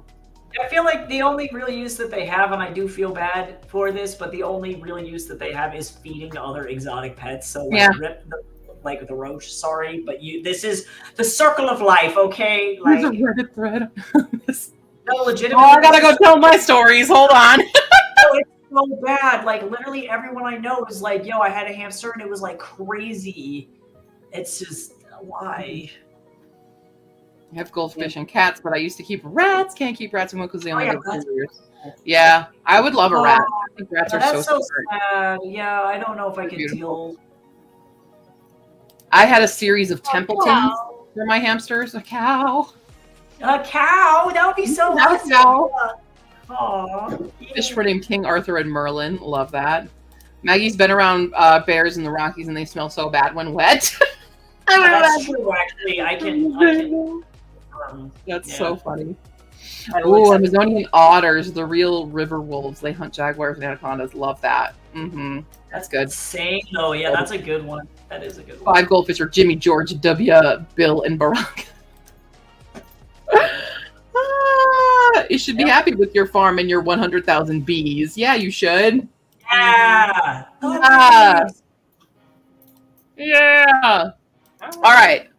we've done a good chat. I think that was a pretty good That was a chat good one. time. That was a good one. Let's see. I got my energy back. I'm back to video editing apparently though.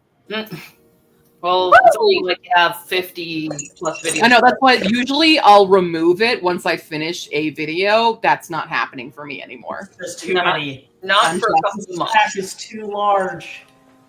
All right. Oh, it's short. We only got 12 minutes. What Yeah, am let's I see if I going can to do finish with this 12 minutes? screenplay in 12 minutes. Should we do a 12? You guys want a 12? One more die. One more die?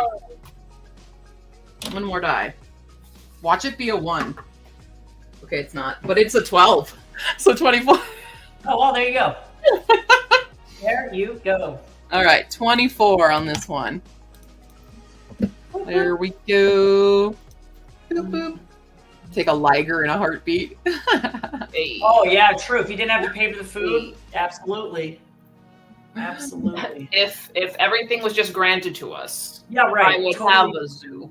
It would Yeah. be my private zoo. Beautiful. It'd be beautiful. Beautiful. All righty. 24 minutes. 24 minutes. Cool. Minutes. Here we go. And Do the I'm going to thing. actually hit the start button this time because apparently I didn't hit it all the way. Click. Whoops. My bad.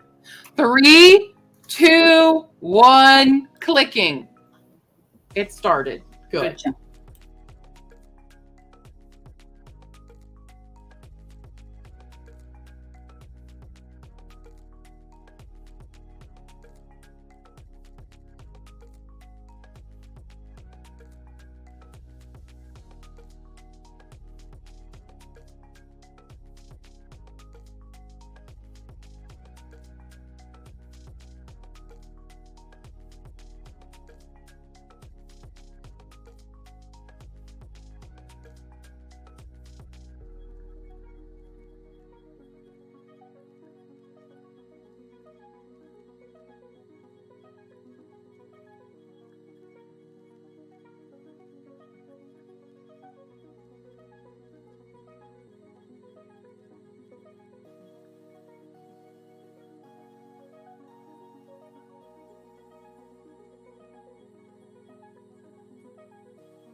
bong, bing bong.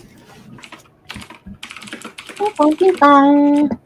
Bing bong, bing bong, bing bong, bing bong, bing bong, bing bong. Bing, bing bong, bing bong bong. Hi. How we doing? Hello. Iris is back for a little while. After watching what? Q's? Oh, me and you video. Wanted to read Twisted Tales and fairy tale retellings. Heck yeah. Do it. Bring it. Really want to read Twisted Tales now. I'm doing Magical Kingdom readathon next month and may just read some of them for the prompts. Heck yeah. You go. Write fairy tale retellings so bad. Yeah. Hello, welcome in. Please don't also be a spam bot. That's all I ask. So I texted you. Did you get my text? I did. I responded. Did you? Oh, it just came in now. So I gotta do that. Not today. Some good old edits to this video. There's already. Hold on. Oh God. Wait. Do I want to know? 2, 3, 4, 5, 6, 7, 8, 9 bloopers. Well, we make a great blooper team. We do make a great blooper team. This video that I'm editing was only 13 minutes raw, and there are 9 bloopers already. Dang. We just have fun. We have too much fun. That's what it was. If this was filmed on Tuesday, though, we were also broken people. We were just so tired. Yeah. What time zone is Jeff in? Got them lunch.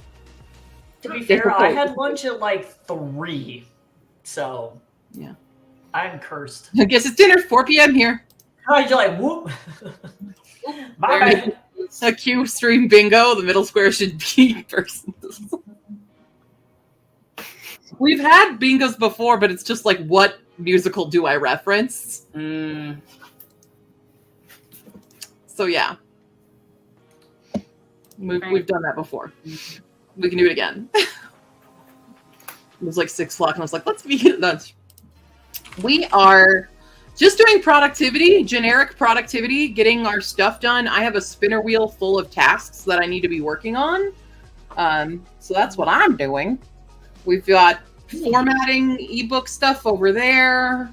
Our graphic novel. Yep.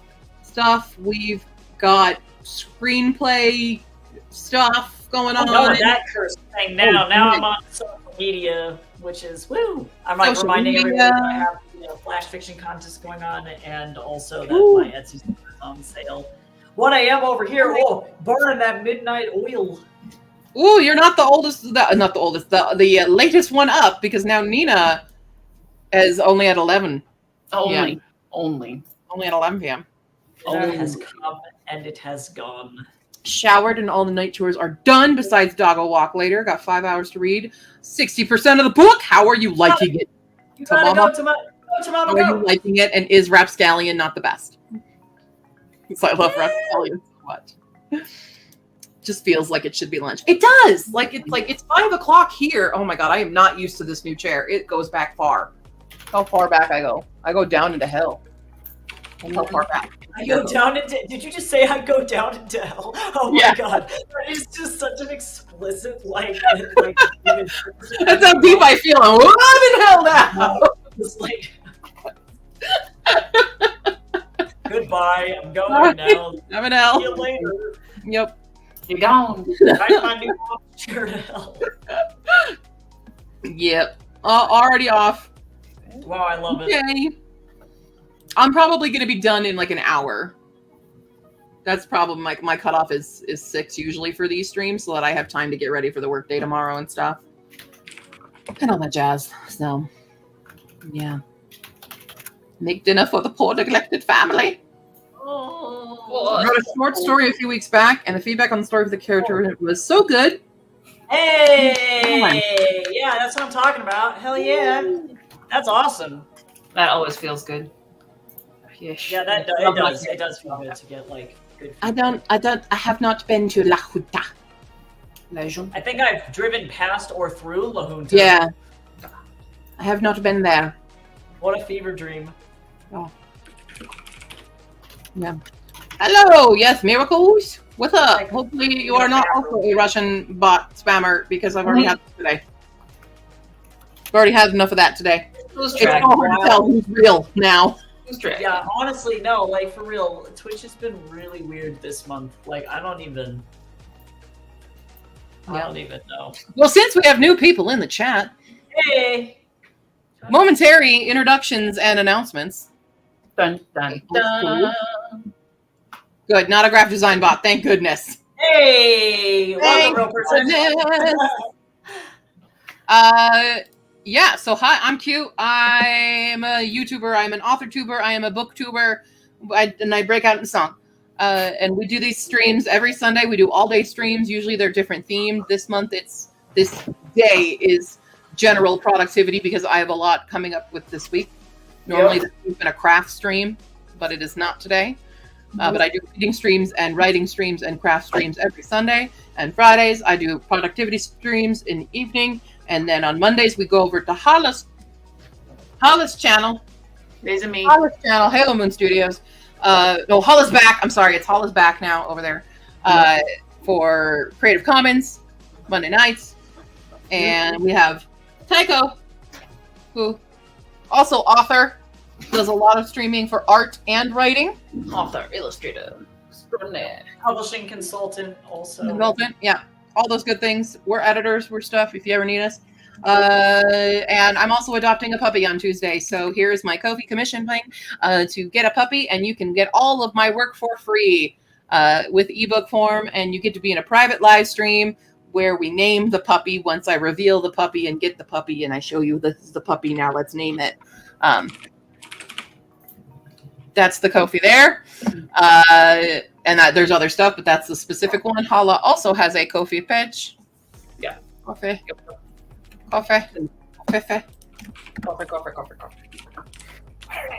have one too, don't you now? I do have a Ko-fi, but if you want to honestly see all the links, I just send it in our live stream chat. But You that's can my make a link tree, and that That's goes the to better one. literally everything, including a flash fiction contest that I have going on right now. If you want to write 250 words in Scream, because I hate flash fiction, and Yeah. I wanted to take everyone's number, so clearly, There you go. Just There you suffer go. with everybody. literally. I might actually write one based on my own prompt. I don't know why not. Like I might do it. It would Yeah, just, you got it would just be fun. But welcome So in. that's a brief explanation of what's going on today and who we are, and I hope you stick around. Yeah, please do. We're all just hanging and screaming. Have I decided? I have not, because I've been waiting for all the responses. Let's take a look-see here at what the responses are, 'cause I haven't looked. You've got... Oh, wait, whoops. That's the wrong one. That's the wrong one. This one. Okay, I've only got so many. Currently, the lead is Friday at 3 p.m. Eastern. Is the current winner by 1 vote. Otherwise, it's at 4 or on Thursday night. Are the 2 current leads for when we're gonna do it. So right now, it's leaning towards 3 p.m. for the private stream. So yeah. Yep. That's what's happening. Just finished an hour or more of messaging with your cover designer to finalize the cover. KDB does not like it, but they are going to bed. Back to puberty. KDB is so stupid about covers and stuff. I literally fought that all day today. If it's literally off by 0.01 of an inch, they're gonna make you resubmit the file. That's just they're lame. They won't scale it up. They could just scale it. No, they couldn't be bothered. They won't do that. Why would they do that? Why would it be that simple? Why do that? Yeah, true. Why do indeed. Why indeed? Well, if they don't Sheena, did you already vote? Did you already put your vote in? Because you need to put your vote in then. Because right now that's in second place. So But only 8 of the 22 people have done that survey. That's why I haven't announced it yet. So we need everybody to get in there and choose your fighter. I mean, your time. Choose your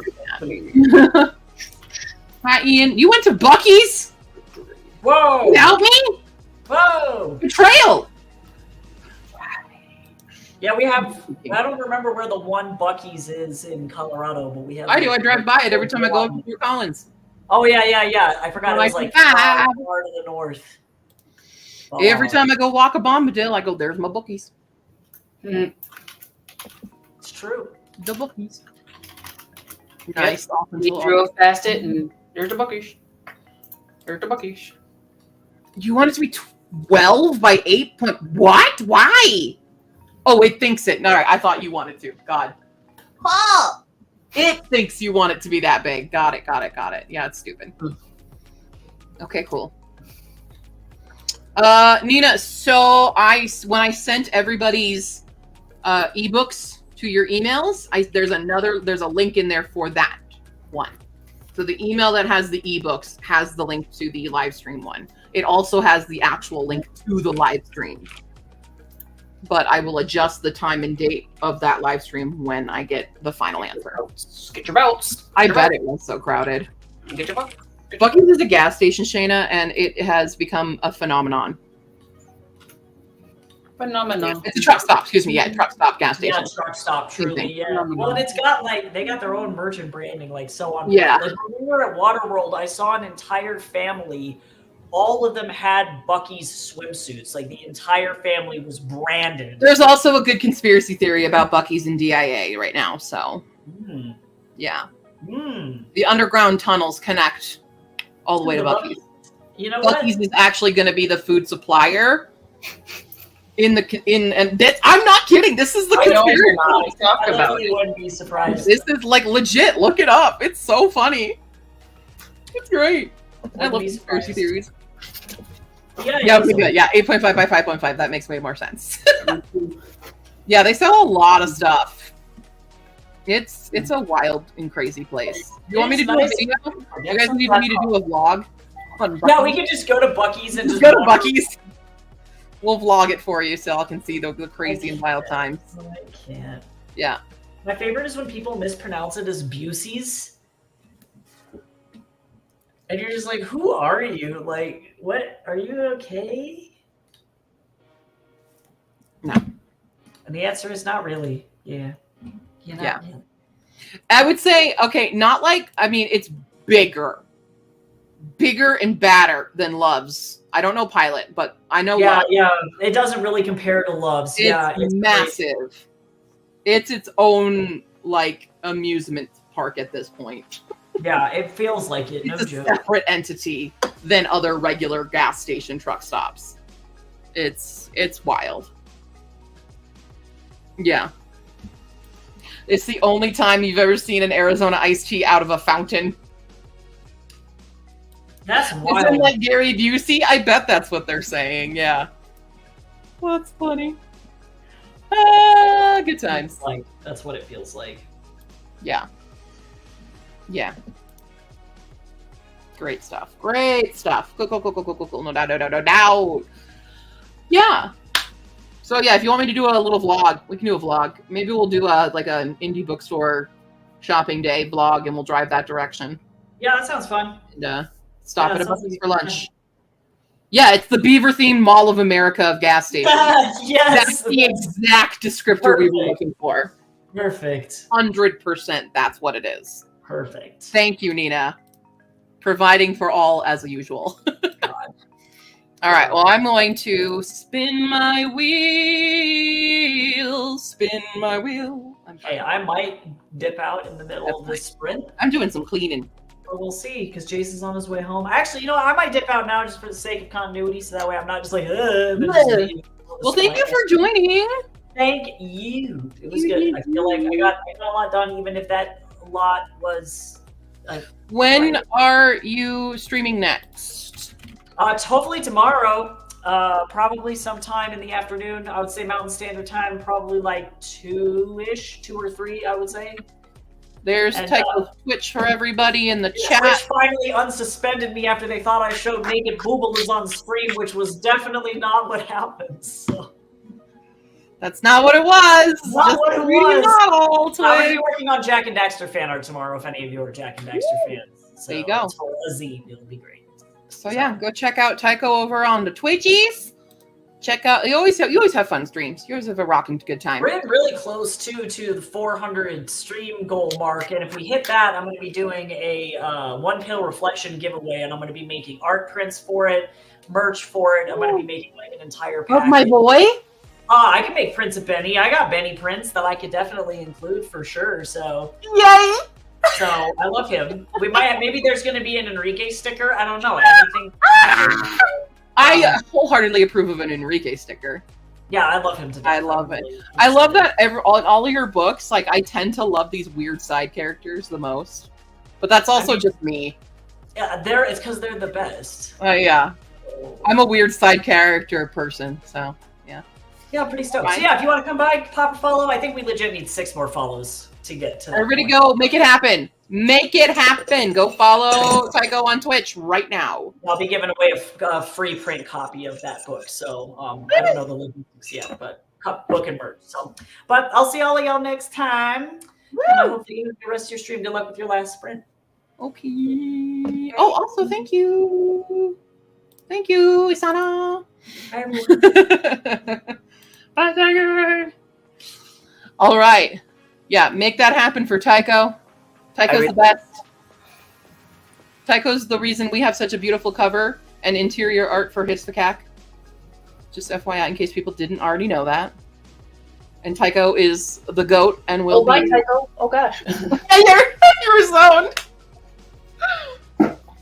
I could have sworn when I clicked return, it was still here, but it must have been perfect cross. Oh my gosh, Isana, thank you so much, by the way. Hey. Wow. I just saw, Thank you for being supported. You're amazing. I super appreciate you. Aww. Yeah, fill out, there's a little survey link in your, purchase as well. Fill that out so then I know what to send you and stuff. And then you can be in the live stream and all that jazz. Awesome. Well, I rolled 31 minutes. I'm going to be cleaning up some stuff in my kitchen, basically emptying my dishwasher because I have kept it pretty clean.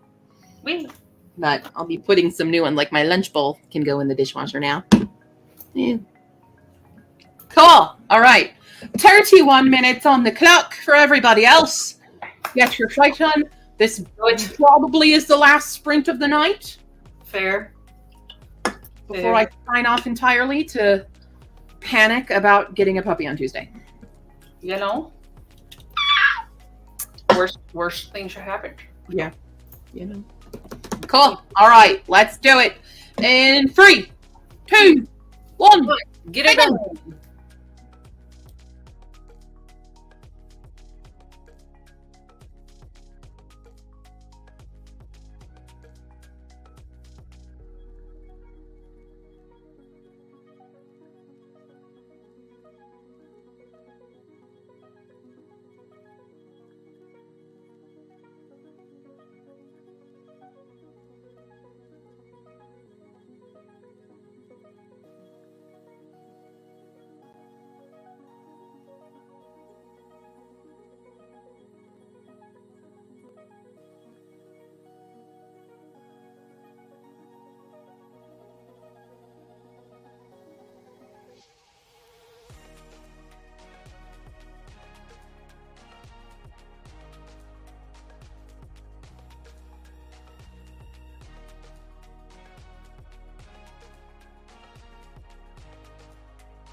ding, ding, ding, ding, ding. And that was it, folks. That was it. That was it. We finished our final sprint of the night. Mm-hmm. I did my dishwasher stuff, and I also am preheating an oven to make some poppy seed loaf. Because I still had some mix, and I'm like, let's make a poppy seed, and I might have used a bad egg, but I don't think it was bad because I did the water test with it, and it didn't float. So I think we're okay. Hmm. Hi. What? The expiration date on the package of eggs was sus. So, Suspicious. but we'll find out if I've poisoned myself. It's fine. We already experienced One round, we're good. several bathroom rounds of Yeah. fun. What's So, another week? So I finished cleaning up and setting up for the puppy, and then I was entering these books that I got recently. Because I went to Second and Charles. I'm really excited about this one. Snazzy and everybody will probably be into it. It's a horror sci-fi. Whalefall by Daniel Kraus. Okay, so Whalefall. I've been looking for it forever. Well, not forever, but since last year when it came out. And now I got it for free because I turned in a bunch of Pango books. Not Pango books, well, the books that I had on Pango, 2 Second and Charles. But yeah. Yeah. Okay, Shanna already went. Have a nice night. You got good process on that mitten. Good. Looked up Actaeon in Wikipedia and wishing I did earlier because all the symbolism from the beginning is so they lost on you. Ah, yes. There's a lot of that. Quite a lot of that. Here. Especially get to Asterion. Have you gotten to Asterion yet? Because that one I know real well because I put that also in his Spikak. Well, no, I didn't. I know it, but I don't know if I wrote it in Hispakak, but I know this thing. You know the thing. I don't want to spoil it for people. It's the name of a character that appears at the very, very end of the book. But I don't know if I ever refer to this character as that name, which is their real name, and what they will be referred to as in book 2. But I don't recall if I put that in there or if I cut it. But the name is Asterion, and if you know who Asterion is in certain mythologies, then you understand what I'm saying. Okay. Yeah. Okay. Yeah. Okay. I'm glad you enjoyed it. Thank you, guys. Woo! You did stuff. Ooh, light Whalefall? Cool. Oh, you're British. Hello. Hi. We're just about signing off. We are. Yes, you have caught us at the end. The end. Nope, just your dicey. Okay. Well, Hey. you'll get it when you get to Asterion. It'll make sense when you get there. But yeah, that was all day sprints. 9 long hours. Yeah. I can't wait 50 minutes, bro. I'm sorry. I got it's late now. A whole hour. I'm not over there. I gotta sign off. Yeah, we actually got to get ready for work in the morning. You have a book? I have 2 books. Okay. What do I need to wait 15 minutes for a book? What's the book? Nap time for Ian. Ian was there the whole time. I didn't even know. Didn't even know. But yeah, so base stuff I already showed you guys about the Ko-fi. Check me out on Ko-fi. Support for the Puppy Fund. Thank you very much to Usona for donating today. Much appreciation. Yeah. Ooh, Nina's either going to do the 500-page book or the 3 novels in a day tomorrow for her kid. Very nice.